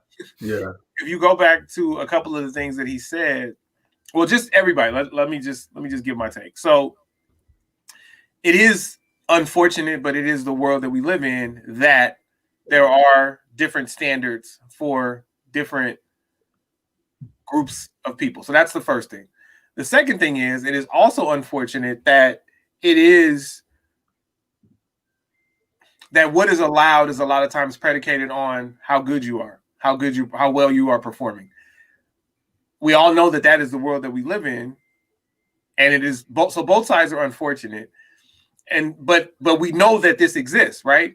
And I have to imagine that there are mentors, and I don't know for sure, but I have to imagine that there are mentors that are pulling certain people's coattails and pulling them to the side, just like in officiating, where my mentor, my mentor is in the NFL, and from early on, even before he got in the NFL, even before he got in the Big 12 and the Pac-12, he was in the Mountain West, and he pulled me to the side and said, "Hey, you're new to this, but I'm going to give you game. I'm going to show you how to navigate through this. If you're you don't like the way that something's going, try not to speak on it. But if you have to speak on it, don't create a paper trail. Don't put it in writing." I came from corporate America, where you put everything in writing and you have a paper trail for everything. And he said that'll be your downfall in officiating. Like, this is not all based on talent. This is not all based on performance. There's a lot more to this. So he pulled me to the side and he's helped me navigate. And I don't think I make it to the Division I level without him in football. I have to imagine that there have been people that have reached out to Haskins and have tried to reel him in. And I mean, I don't know for sure, but I have to imagine. And either you adhere to it or you don't. Either you take the help or you don't. But when I look at a comparison, and it's probably not a good one, and I'll let you guys chop it down if it doesn't work. But when you think about, we're not sure how you're going to perform as an NFL quarterback overall. We don't know that you're going to have a Mahomes career. We don't know that you're going to have a Jackson career. You're not going to have a Russell Wilson career. We know that, but we don't know about the other things where you're not going to have a Mahomes career.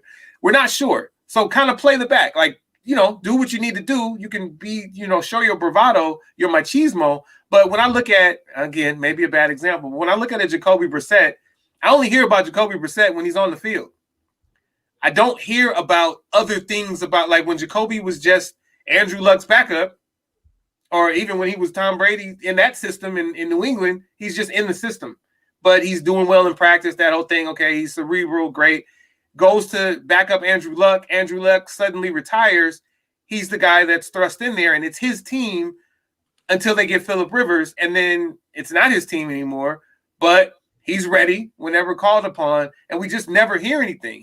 And maybe if he becomes an elite talent who's got his own team for years, maybe he will become a prima donna. Probably not. He's probably not built that way, but he's played, not going to say he's played the back, but he's just played. He stayed out of the limelight because he knows that it's not his time for it to be about him. And I think that if other people take that approach, much like, my mentor said to me, you could take, it's because it's different when you're black, straight up, it's different. If that message was lost on him up until now, hopefully he does get the shots that Cobbs is talking about to recover. Maybe it was Jimmy, hold the clipboard and grow. Hopefully he learns from this. We know that a lot of times our people don't get second chances, especially on that kind of stage at that level. Definitely don't get second chances. So hopefully if he does get Cam didn't even do anything wrong, and he almost didn't even get a team. The 11th hour, New England picked him up. So we know that a lot of times there are no second chances, or at least second chances outside of your organization, So just throwing that out there. I'm hoping that because this happened, there is a learning experience. It is a learning experience for him. I don't have a dog in the fight, but I'm someone who's been around Rivera fan, and I am just, again, I'm disappointed that this doesn't even happen after the season. Like, this is after week 16 with a game to go, and you're in the playoff hunt, like Cobb said. But maybe their thought process was it's likely that we're going to make the playoffs, and we don't want to give any illusions here. We want them gone. I don't know. I'm just really, really, really disappointed. It's really sad.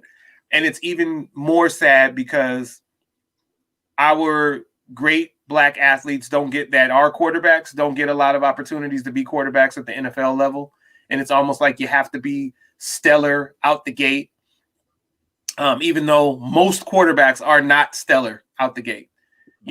It's always a surprise to me when that black quarterback is getting, like, for me, Tyrod Taylor, like, oh, the Chargers actually wanted him. That's awesome, And then, of course, the sabotage, they punctured his lung, but they actually wanted him. Like, that was awesome. When you look at Teddy, Teddy Bridgewater, they wanted him, Yeah. But a lot of cats don't get that shot. And so when you have a hard fall like this, and I'm no Ohio State fan, but when you have a hard fall like this, it's just sad. So I hope he recovers. All right, moving on. Basketball, NBA. We got James Harden constantly in the news. We got the Clippers in the news. Is it should we panic about the Lakers? Not the Clippers loss, but the second loss to Portland. Is it time to panic? I know Trey says no, but let's talk about it. Where are we at with the NBA? Lakers going to repeat. Oh, wait. I'm sorry. Hold on, Trey. Damon Williams, welcome to the show. And I want to show what Damon said because this was probably like 20 minutes ago. This was about Haskins. He needed to go, and teams were excited to play against him. This is Damon. This is Rodney's boy. What up, Damon?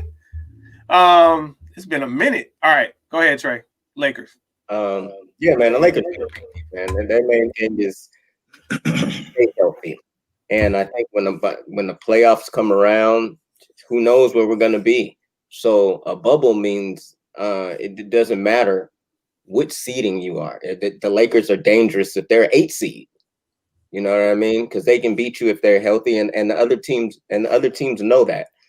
Yeah, they lost the first game of the season, but they were still trying to figure each other out. I mean, that was AD and Bron's first game that they were playing. They didn't play any of the preseason games. If they would have played the same team that they played in the preseason, the same lineups, they'd have beat the Clippers again. I really believe it because Kawhi and Paul George played in the preseason. So, that loss, Portland always played the Lakers tough. They always have. Way back when Kobe and Shaq was on the team, Portland always plays the Lakers tough. Even after the tragic incident with Kobe, we came out and everybody was saying, oh, the Lakers going to go crazy this game. No, Damian Lillard dropped like 50 on us. So, they always play the Lakers tough. Nothing to worry about.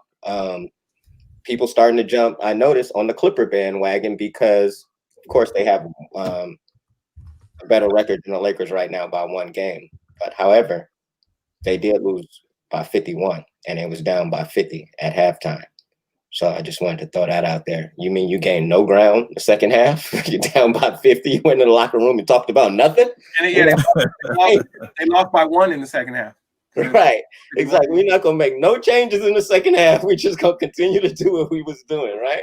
Absolutely. But, man, the league is competitive. Look at New Jersey. They got a great team over there. They lost twice. The league is competitive. It's not those dominant teams where everybody on the starting lineup is an all-star now, and that's good. It's what the league should be about. But the Lakers are healthy, man. The Lakers repeat. Okay, cool. Thank you for that, Trey. I appreciate that, Rodney. And it doesn't have to be about the Lakers. Just let me clarify. Rodney not only chose the Blazers over the Lakers in the bubble, but he chose. And boy, was he like almost celebrating after Portland won game 1 in the bubble. He was like, oh, yeah, it's going to be a sweep, Blazer sweep. But he had the Clippers to win it all. And so I need to give that disclaimer because he's sitting in front of a purple wall, which he claims is for the Lakers. But who knows? It might be for the Vikings. We don't really know how he feels. Or it might be for St. Anthony since he's from Long Beach. But all right, go ahead, Ryan. What you got? First of all, I didn't pick the Trailblazers to beat the Lakers. I said that I liked them. I said that I liked them if Trevor Ariza played. He was no. You had them winning the entire championship with Trevor Ariza, but you had the Lakers without him. No, I did. But I'm gonna let you stay with that story. I just learned after last season. First, let me give a shout out. Becky Hammond took over for Pop last night and became the first woman to coach an NBA team in the league. So that's big. Regular season. Yeah. Yeah.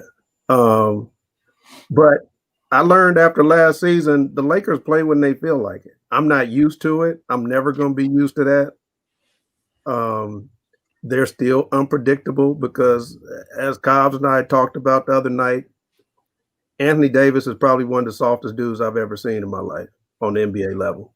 I've never seen anyone get bumped, and not necessarily even by a player. He the other night he failed trying to catch a pass, and he got up slow. I mean, like every single play, if he contacts anything, he's taken about 5-10 minutes to get up. They have to help him up. He's got to go see the trainer on the sideline.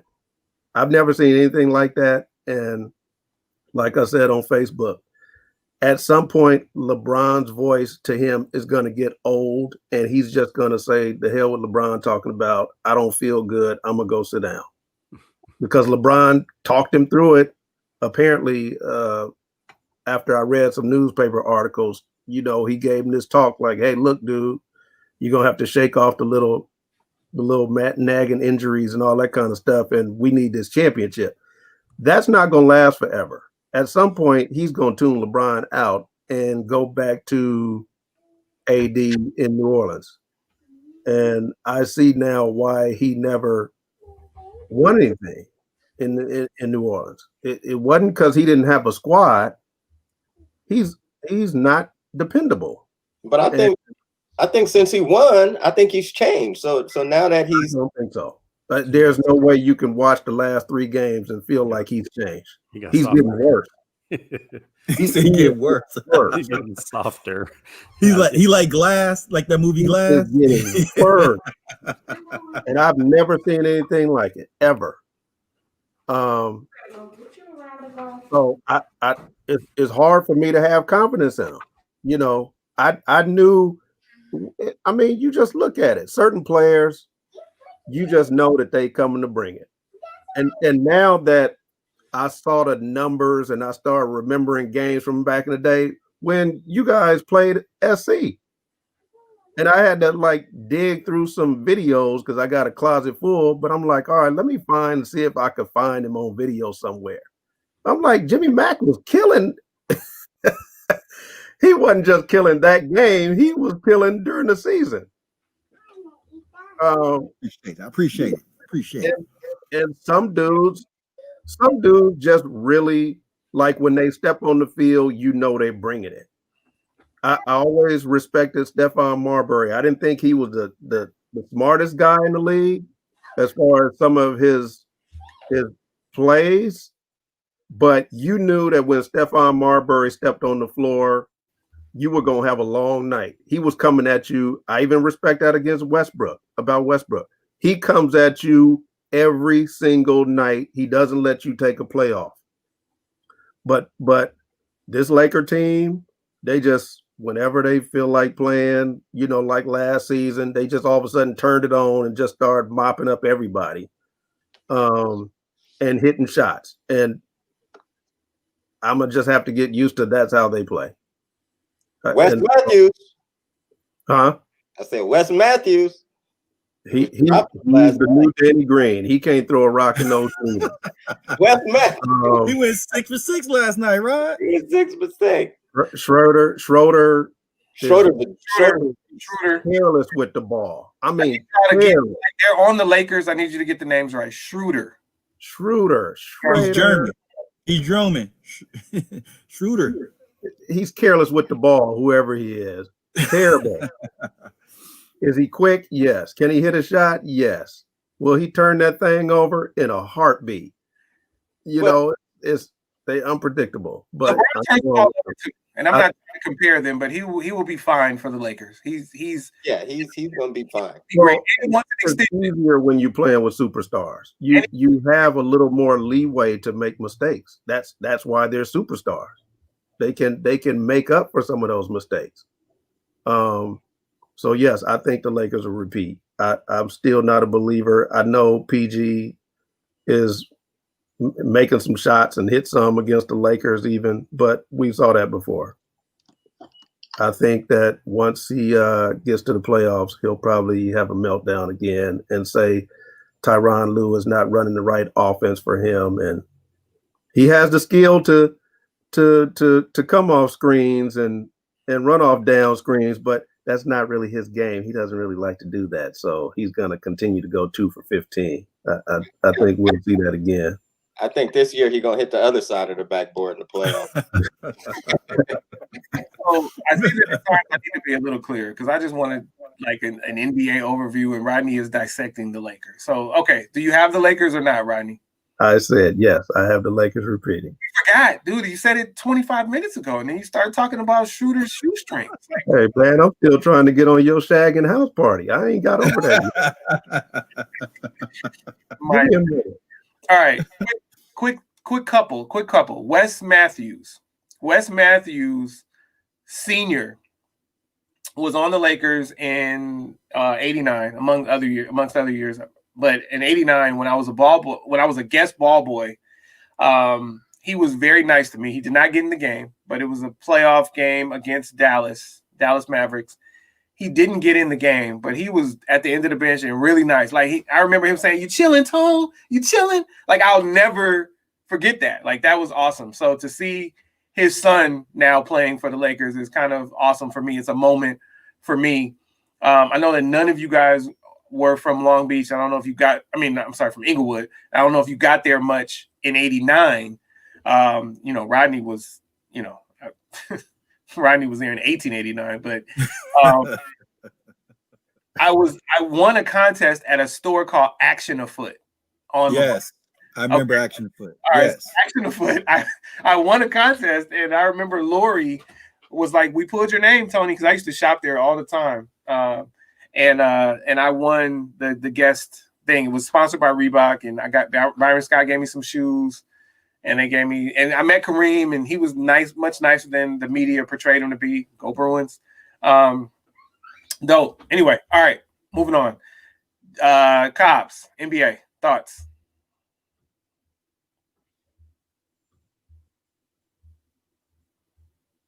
You are muted. You like muting. Okay, I'm doing too much. I'm doing too much. There you go. I said I'm going with the field.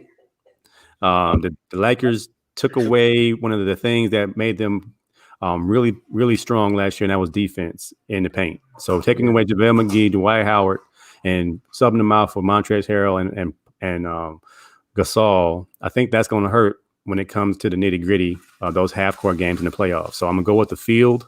I don't know who's going to win it. It's too early. I would not push the panic button. The Lakers should win it, but I would put $2 on somebody else winning the championship this year.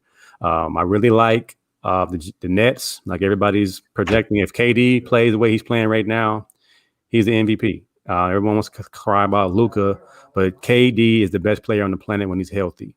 So he's on the trajectory of being the best player as he was before he got hurt. I like my Sixers. You're playing well. Doc Rivers is actually coaching a little bit. I can see it. He has some guys he likes working with. But I do believe the Lakers will have their hands full with the Mavericks, the Nuggets, and the Blazers this year. But, I would hate to go with the flow and say everybody say Lakers, they're deeper.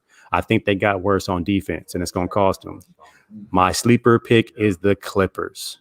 When Kawhi Leonard got it going, just the day after they got beat by 50, they're a different team. And, Who knows if Ty Lue can coach or not? We'll see. But if anything, I'll put $2 on the Clippers to win the whole thing. Okay, thank you, Yvette. I missed your notes. I don't know what you're agreeing with. I assume you're agreeing with something Anthony Cobb said. Don't know what, but I did. I went ahead and posted your comment. Cobbs is a Sixer fan, in case any of you guys missed that. So that's not surprising that he's going with the field. I didn't pick them to win the whole thing, but I just know we're playing better than we played before. Pick the field. Yeah. It is surprising that he's choosing the Clippers as a sleeper pick when I think they have the best record in the Western. And everybody jumped off the Clippers bandwagon because of the bubble and Pandemic P and them getting beat by 50. But the Bucks beat the Heat by 50 and turned around and lost to the same team. Well, it's just these guys are just not playing every night, man. That's the coaching. I got you, and I do have something to say about what you said, but it's not my turn, so I'll wait. Jimmy, NBA. NBA right now, I like the parity of the NBA. I think it was Rodney or was it Trey earlier that was saying that it's no super teams right now. It's parity. Everybody got one or two guys, and then you got a bunch of other guys. I think the Nets overall have the better roster than everybody else because they got two, like AC was talking about defense. They got two rim protectors. They take one out and put the other one in, and they still pretty sound defensively. Now, how you beat New Jersey is either Kyrie or KD got to be off. But looking at Atlanta looks good. LaMelo came out last night. He balled last night. Memphis, now that Ja Morant's hurt, they might fall back. Phoenix don't look bad. So you got a lot of really good teams out there that looks good. I think if everybody stays healthy and we don't have nothing too crazy because of certain matchups, I see LA Lakers coming out the West because I still feel that the Clippers are going to struggle against certain teams like Denver, teams that are going to be bigger than them, have better paint presence. And if, like AC said, if Kawhi ain't on, that team's going down. The Lakers, on the other hand, LeBron is going to turn into what he does in the postseason. He's just going to go crazy. It's still hard to stop a 36-year-old man who's built like as my dad would say, a shit brick house. And he's just going to steamroll his way to the finals again. But I see Boston, though, coming out the East. I think that young Boston team is going to wear some people down in 7-game series because those guys have learned. They've been to, 2 or 3 Eastern Conference finals now. So Tatum and Brown have learned how to win and how to play in this league. They just can't match up good against New Jersey. So they're going to have to hope to somebody else knocks New Jersey off. Well, I'm saying New Jersey, Brooklyn. My bad. Brooklyn in the house. My bad. Sorry about that. But I see a Lakers Celtics finals if everybody stays healthy, and they're going to be battling to see which team is going to have the most championships at the end. And I'm gonna have to go with Lakers in the end just because that's my team, and I can't pick the Celtics because of that, even though I love Tatum and Brown. All right. Oh, and then hold on real quick, Anthony. Foot action in La Brea. The first time I ever felt any allegiance to UCLA, I met Daryl Henley there when I was playing for Inglewood Junior All-American. Daryl Henley was there, and he bought me and my boys all our cleats because he had just got drafted by the Rams. He bought us all our cleats and wished us good luck on the season. And we went out there and we ended up winning the championship. And even though he wasn't a part of none of that, we felt indebted to him because he was a guy that provided us our shoes for that season. So big shout out to Daryl Henley for that, even though he had some turmoil later on in his life. Yeah. I remember for the action on La Brea. That's where I met him. But you go ahead, AC. Well, thank you. Man, oh man. Daryl Henley. They get ready to hit you with some retroactive recruiting violations over there. So wow, that's amazing, man. Inglewood Junior All-American. It's so funny thinking back to the Junior All-American days, the Pop Warner days, like not from playing. I mean, like later on in life as adults, Rodney and I getting out there officiating all that stuff and seeing like the next wave of athletes. Like we had Deshaun Jackson out there playing for the Junior Jackrabbits, that whole thing. Like it's wow. That's dope, man. That's dope. All right. So here's the thing. I've been a Bucks picker. And not just because Marcus Johnson is my guy and he's still attached to that squad. I just really believed in them. and I don't necessarily not believe in them now, but I really think that there are some good things happening in TreVon's adopted town and Cobb's favorite sports town. I think they're called Sportstown USA. I got the Sixers coming out of the East, and of course I've got the Lakers. I think that for sure the Celtics will be in the running. And to Jimmy's point, I like Tatum. I love Jaylen Brown. I like Marcus Smart. I think that Jaylen Brown would really he's not the best player, but I think he's the catalyst. I think he's the one, like, as he goes, they go, because he's so intense. And I think that he doesn't believe any of the hype, and I think that he's really the ultimate team player. And I hate the Celtics, but I really like what they have. But I think that you got to help me with that Doc Rivers prediction. Doc Rivers is going to shock the world. Doc Rivers. I was waiting to hear I was waiting to hear why. I'm a Sixers fan. It's because and I'm not a Doc Rivers fan. You know, Doc Rivers won a Celtics championship, okay, against the Lakers. But I feel like he's gotten a raw deal. And oh wow, look at this. Let's go back to Jay Moore telling Jimmy to put some money on Henley's books. Yeah, man, you can, right? So you know, we don't know. We don't know. What we do know is that Kyrie gets frustrated a lot. A lot, and sometimes it affects the team. Other times it doesn't. We don't know what's going to happen there. We do know that there are co-coaches in Brooklyn. You know, Kevin Durant is a co-coach. Kyrie Irving is a co-coach. Steve Nash is a co-coach. Who knows? Maybe they'll bring in Lawrence Frink to come be a co-coach. You don't know what you're going to get there. They are the front runners, even though they don't have the best record. I don't believe in Orlando. I don't care what you tell me. Rim protectors in LA. Don't sleep on Davis. Don't sleep on Rodney's favorite NBA Defensive Player of the Year, Marc Gasol. I know that he didn't believe in him in Memphis, but I think that he's going to fit into the Lakers' defensive scheme, and so the defense won't be lost. Yes, JaVale McGee is gone, but JaVale McGee, and I think we'll miss his smile more than we miss his play. I respect him. I love him. I appreciate everything he did for the Lakers. I appreciated him in Golden State also. Dwight Howard probably reached his limit as a role player who doesn't become a distraction. And so it was probably time for him to go because he got the ring. He got that elusive ring. So now he doesn't have to be a great teammate. So it was just time. Yeah, but Rodney's brother, Caldwell Pope, is going to do great things. I still don't believe in Caruso, even if he did get off a sky hook. So what? But yeah, I got the Lakers over the Sixers, and it's going to be months before you guys can potentially prove me wrong. So, ha. Oh, man. All right, so. I wouldn't mind that scenario, though. I wouldn't mind that at all. I'm not unrealistic. I mean, Seth Curry is not going to. I would have rather had Rondo or somebody a little bit more control because Seth Curry still seems a little bit of in between two.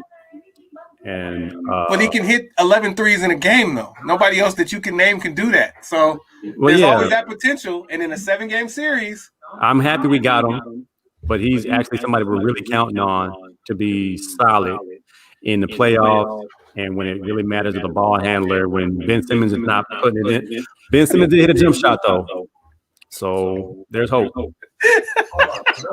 mean, with Steph Curry, though, it's Doc Rivers' son-in-law. You know, Doc Rivers takes care of family. He had his son on the team. He had his daughter's ex-boyfriend, PG-13, on the team. He started. He got his son-in-law.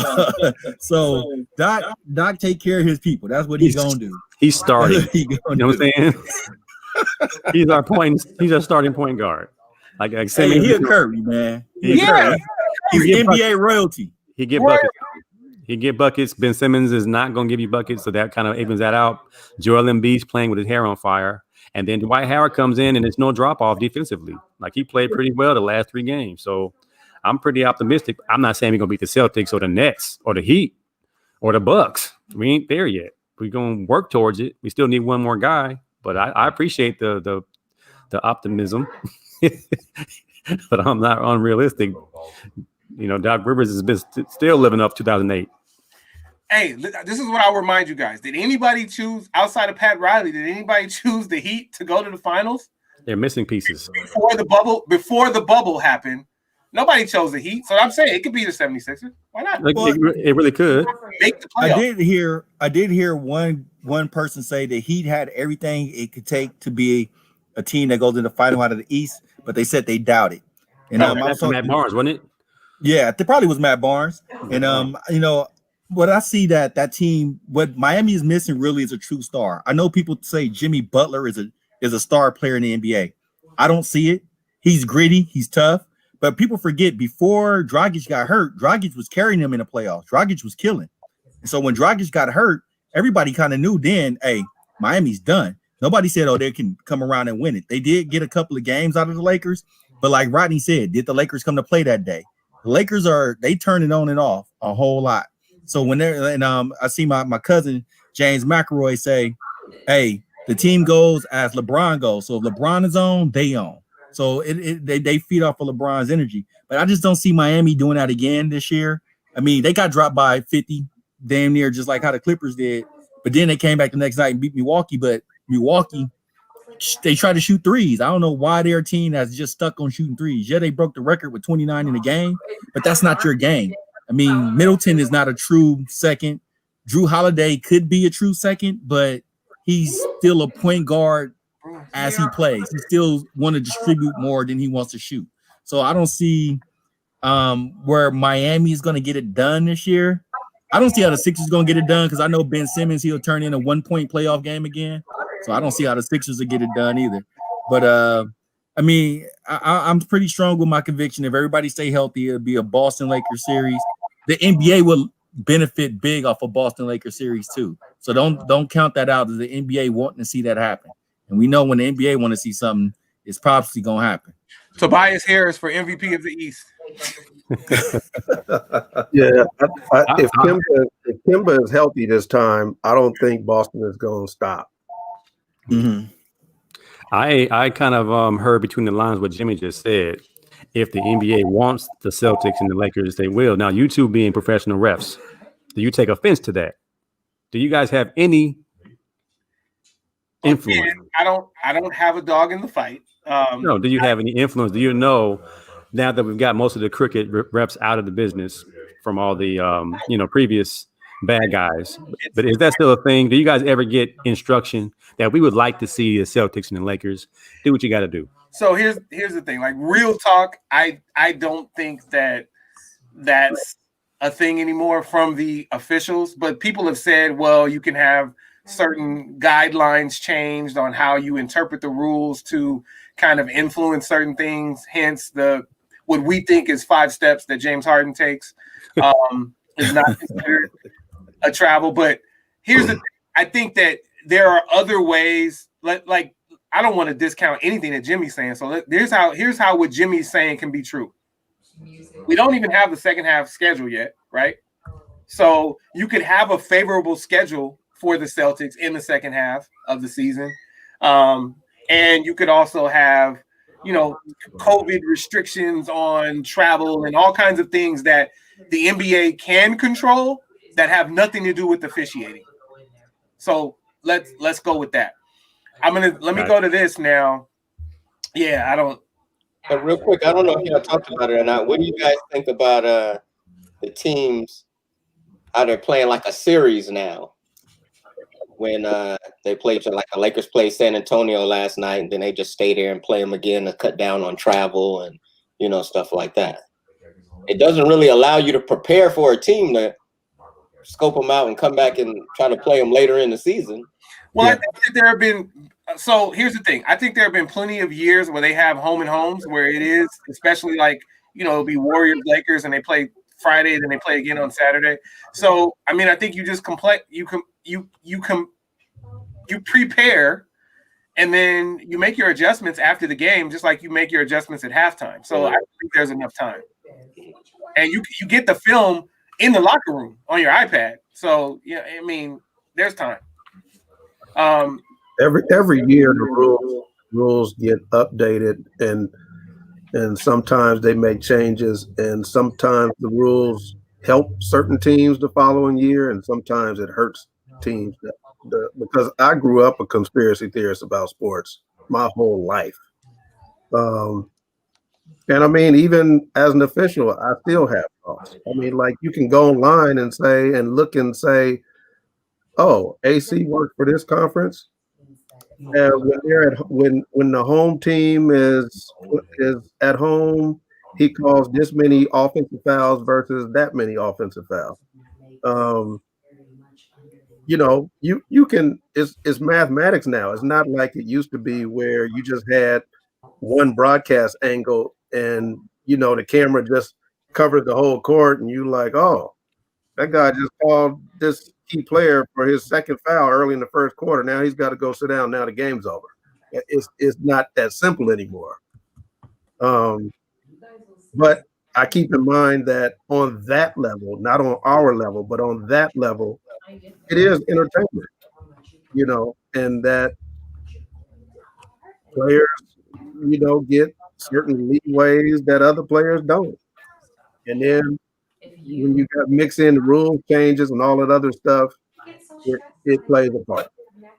All right, I appreciate that. So from this panel, we've chosen 3 legendary NBA teams to potentially win the NBA Finals and the Clippers. So we'll see what happens. We're going to now go to the closeout because we started an hour early because Trey had to go, and so we already hit 2 hours. So Trey will close out. Jimmy and Cobbs, when you guys close out, make sure you mention AC Sports Live and when we can catch it, Sucker Punch, and when we can catch it, and 1585 and when we can catch it. Trey, close out.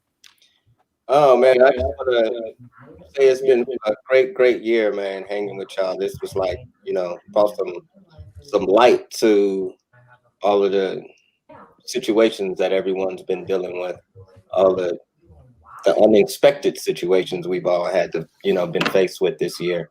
But getting on, spending this time with y'all, man, actually gave me a peace of mind. So I appreciate y'all for that.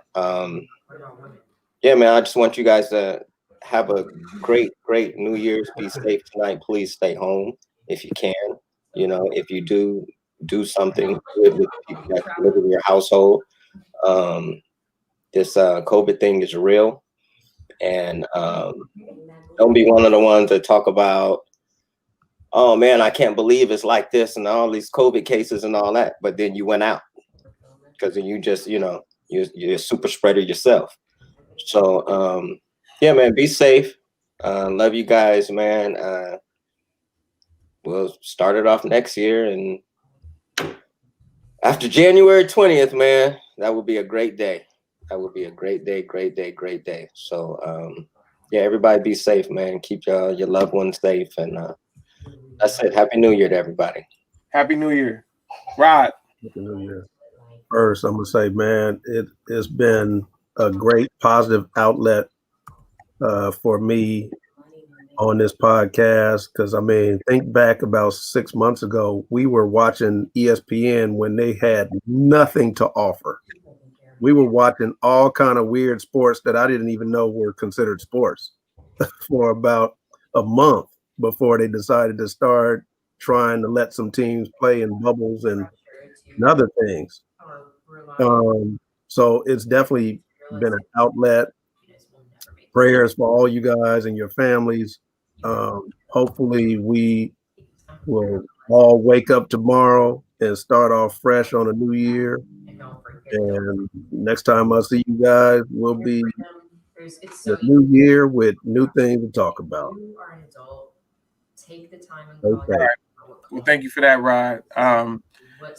So for me, this has been extremely therapeutic. This is something that I was trying to put together with my guys probably 6 or 7 months before the pandemic hit. So mid 2019, I was trying to put this together, and people weren't necessarily motivated. I'm not saying them, but people weren't motivated. And then ultimately we wound up being, there was a final 5 that this was going to be. And then my cousin wound up not being a part of it. So then there were 4 of us. And then, you know, my longtime friend, fellow journalist, you know, just, you know, guy, like, you know, we had a rift on camera, on air, whatever, what have you, and he decided to pull out, and I haven't spoken to him since. So, you know, shout out to him. You know, we definitely loved having you on the podcast. If you ever want to talk again, holler at me. I reached out. You know, I still have love for you.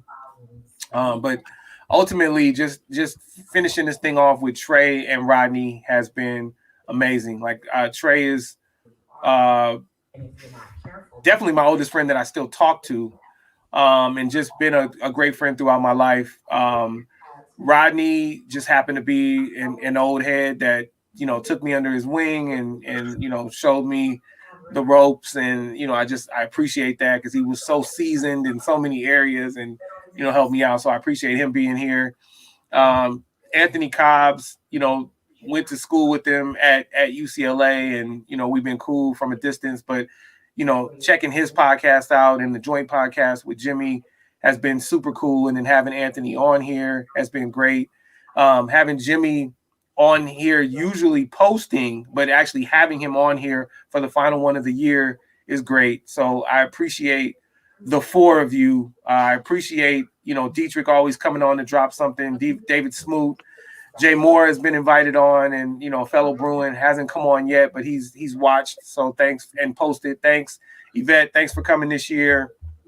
James McElroy, thanks. You've been on a couple times. We appreciate you. Thaddeus Massey, the invitation is still open. You know, I met him during UCLA registration. You know, it's funny, we have so many mutual friends from high school, and he went to Bernard's with a lot of my friends, but I didn't know him. And I met him on that one day on campus, and then we've been friends ever since. So shout out to Thad, or as he nicknamed himself, Thad Love. And then, so just, we appreciate everyone who's been a part of this. It's December 31st, 2020. This year has been nuts. There have been some positives, but far more negatives. As somebody said, January 20th, boy, not only is it Brianna's birthday, but that's inauguration day. So can't wait. Shout out to my daughter, Kayla, who makes a lot of guest appearances. I love her. I love all of y'all. I appreciate you guys, viewers, listeners. Thank you. Now I'm going to swing it over to Anthony Cobbs for his closeout. All right, man. I appreciate the Vine every time you're sending me one to come on the show. Just talk sports, like I think it's been reiterated that this is therapeutic to us, man. Us old heads. I'm pushing 47 next month. I'm reaching up to the Rodney Saucier age group of senior citizenship. But I really appreciate this collective podcast. I was wondering, I was going to ask how many guys was the original number, and it's unfortunate you guys had a rift, man. It's never that serious. Jimmy and I went back and forth about Ben Simmons and what's your boy's name, Jimmy? Andrew Wiggins, baby. Andrew Wiggins. We went back and forth like 4 weeks, but we never lose sight that this is just entertainment. This is just an outlet for us to not lose our minds as we're stuck in the house and can't be our normal selves. So I really appreciate you guys. I appreciate everybody that comes on the show. And I appreciate everybody that comes on my podcast on Tuesday nights at 9. AC Sports Live is something that I believe we joked about it many years ago, Jimmy. Me and Jay Moore joked about it many years ago. We joked about it. Me and Keyshawn Johnson went on a recruiting trip. I said, what you want to do after football? He's like, man, nobody ever asked me that. He said, I don't know, do TV or something. And it's just something that we've always done. So, you know, I was blessed to do a little bit of TV at Fox Sports 1. So I've always had a bug for this entertainment thing. It's actually fun to me. I like to talk trash and keep it clean. I like to be able to have fun with guys like you guys that have some substance and that are positive, that are good men, husbands and fathers. And, just keep it going, man. And going into this new year, I hope everybody's just blessed. We can leave 2020 in the past. It was rough, but at the same time, I feel feel blessed that I was able to keep my job. I was able to keep food on the table and a roof over my head. So I'm gonna look at the positives and just build on those. Hopefully continue doing the podcast. I enjoy it. And I'm truly going to start asking some questions and see if we can get these podcasts that we are producing as Black men on a major network, be it Sirius Radio, whatever it might be. I think we got 5 or 6 shows that people would probably enjoy on a large scale, not just here on Facebook or YouTube, whatever you guys pushing it out to. But again, appreciate the Vine, man, AC, and all you guys, man. Peace and blood, peace and blessings, and grace to you, man, in this new year. Thank you so much. Thank you so much. Love to you too. Jimmy Mack, close out. Well, one, I mean, for 2020, despite everything that has gone down, I like to say all the different podcasts that I've been able to be involved in and seen other Black men do has created, like, to me, I found new brothers in this time of need, really, because once again, we're all stuck in the house. A lot of people are really taking quarantine serious. Some people aren't, but they be able to hear other voices that have the same passion about sports or same concerns about society. That has been very refreshing for me. I mean, I've been doing this since TreVon Martin. I've been blogging. You know, people will say do a podcast. I'm like, I don't really want to put my face out there until AC hit me up. You know, AC was like, hey man, we gotta get this done, because I was in the work of doing one. But then one of my boys died in January last year, and he was going to be my first guest. So that made me kind of hold it off. I didn't want to do that because I really enjoyed hanging with his brother, and then he ended up passing away. So it made me kind of step Sucker Punch back, and Sucker Punch has been kind of inconsistent because I have health concerns, being diabetic. So sometimes I'm just, especially, you know, on certain days, man, I'm not filled with energy. But hearing you guys, like even the last time you invited me on, I just couldn't come on because I was physically sick, but I was listening to it, and it lifted my spirits because I'm like, I get to hear these other brothers intellectually talk about sports, talk about culture, talk about society, and have a good time doing it without the usual tropes that we have, not being fathers. You know, like I see AC, both ACs, they kids, you know, back and forth, you know what I'm saying, walking around doing things. When we're doing all this stuff, it's just been refreshing to know that there are great positive Black men that are out there taking care of business and doing their thing. And I just want to, you know, hopefully going into this next year, because we had so much loss and so much sorrow of 2020, that 2021 starts the upward path of society and everybody being uplifted and doing better for each other. You know, this pandemic has been rough on just life, period. And, you know, I hope that we can start reversing this thing slowly but surely heading into 2021. And I appreciate you guys always allowing me to come in and talk with you guys and post and do all that stuff, man. It's put like this. It is, as you guys keep saying, it's therapeutic. It is very therapeutic, because if you sit in and you internalize all your thoughts, you can drive yourself crazy. Being able to have a platform to say these things is one of the best things that anybody can ever do. So I appreciate you, brothers. I'm glad I was able to meet you guys in 2020, and I hope that we can continue these relationships moving forward and do something even bigger. Thank you. I appreciate you guys. Wow, I definitely appreciate that. And then we got blessings from your cousin. And listen, I know that so everything is positive from this group to all of you out there. We haven't done a lot of joking. This episode is pretty serious, but we do want to bring light to the fact that we have a legend amongst us, Rodney Saucier, who has had many names in his lifetime. He was the best friend of both Cain and Abel, and I think he might have been the lookout. He helped Noah build the ark, and you know, he helped the developers build the quadrangle at Howard. This guy, I'm glad he's here. But I know you thought you caught me slipping. I know you thought we were going to close this out without me saying, Mookie! Mookie Betts, don't sleep on him. And that's the final word. The final word is your shag and your ducktail and your eyebrows. Man, I'm getting ready to throw a house party in tonight. Yeah, house party 1 and 2. And Now, where were you at house party 2? over here? What part of house party 2 were you in? Man, I don't know. Somewhere near the staircase, I believe. But you know. In house party 2? Yeah. The same scene? Staircase. Hey, see, back it up. The lean on the couch. You said back it up? The lean on the speaker. The lean on the speaker. Let's see. Sorry, I missed that. We're about to get off now. Who's talking to Siri? Oh, there it was. Look at that dude bobbing his head real hard. Look at him. Boy, were you 4'11"? You were the shortest guy in the room. So goes my life. I mean, He ain't a growth spurt yet. He back here dancing like Dino Brown. And Sean Banks. That's the three of us. Like, Extra button up at the very top. I only see your neck. Rihanna would get a kick out of that one because she says I don't have a neck. Man. Trey, Sean Banks, and E-Hop. What do you call that hairstyle? I was a barber and I'd never seen that before. You had like half an afro and half a flat top. No, dude, it was just I told you I had a part right here on the Nino left Brown. side. Yeah, Nino Yellow. It was Nino Yellow. Nino Gold. Not Nino Brown. Oh man. Like, man, I'm chilling. I am chilling on the speaker. You should have been out there dancing real hard like that with the glasses on. So AC, were you?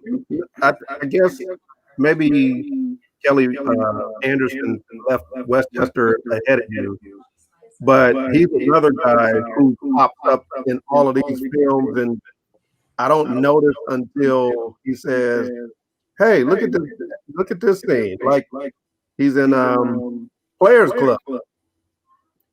And they're in the hotel room waiting for the bachelor party to start, and he's the guy that popped up and put this porno in.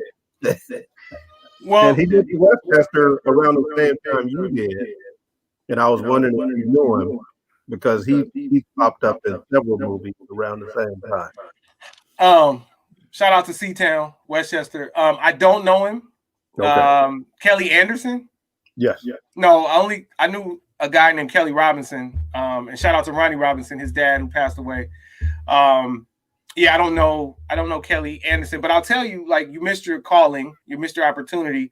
You knew so many black people. You could have put together an agency like this that could have helped put people into the black movies, but somebody beat you to it, and you had a jump on everybody because you knew the original people in the world, the original black people.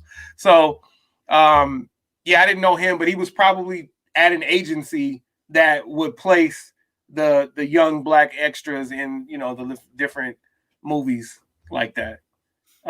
Did you teach him? Were you his teacher when he was in kindergarten? No, I'm gonna let that one hide. Were you his high school teacher? Hey. Were you his teacher at Westchester? I just got a phone call right now. Jay Moore was really concerned. He said, AC, how old is Rodney?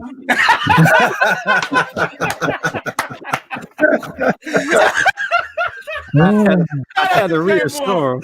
I had to reassure him. He has not made the promise yet. He's not 70. Hey, no one knows, Jay Moore. No one knows.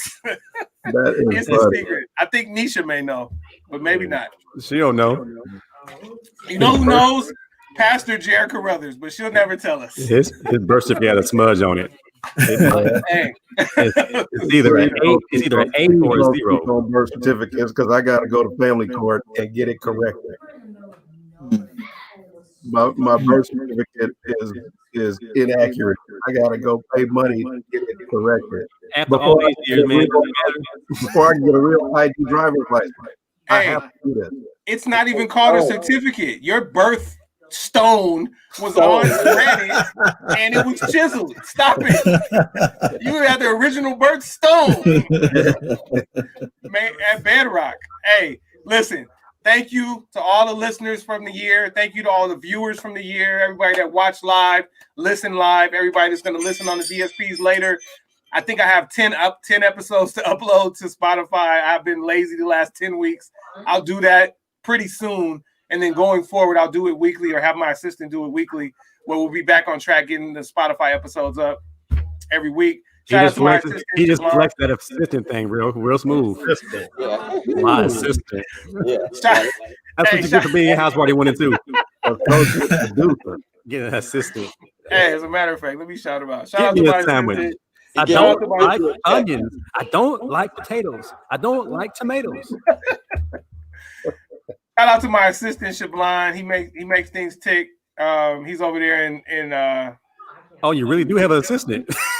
shout out to Shablan Miniano. That's my Man, guy. I'm getting ready to put in an application. I'm tired of buffing. Hey, you hiring? Shoot. I'm getting ready to get. I'm tired of buffing balls. I'm getting ready to come down there. Must be nice. Hey, I don't know what happened to Trey needing to get off at 1, but you know. We all ain't able. Life. Okay, so thank you, Peace out, bro. everybody. I appreciate you. I Yeah. love you for y'all.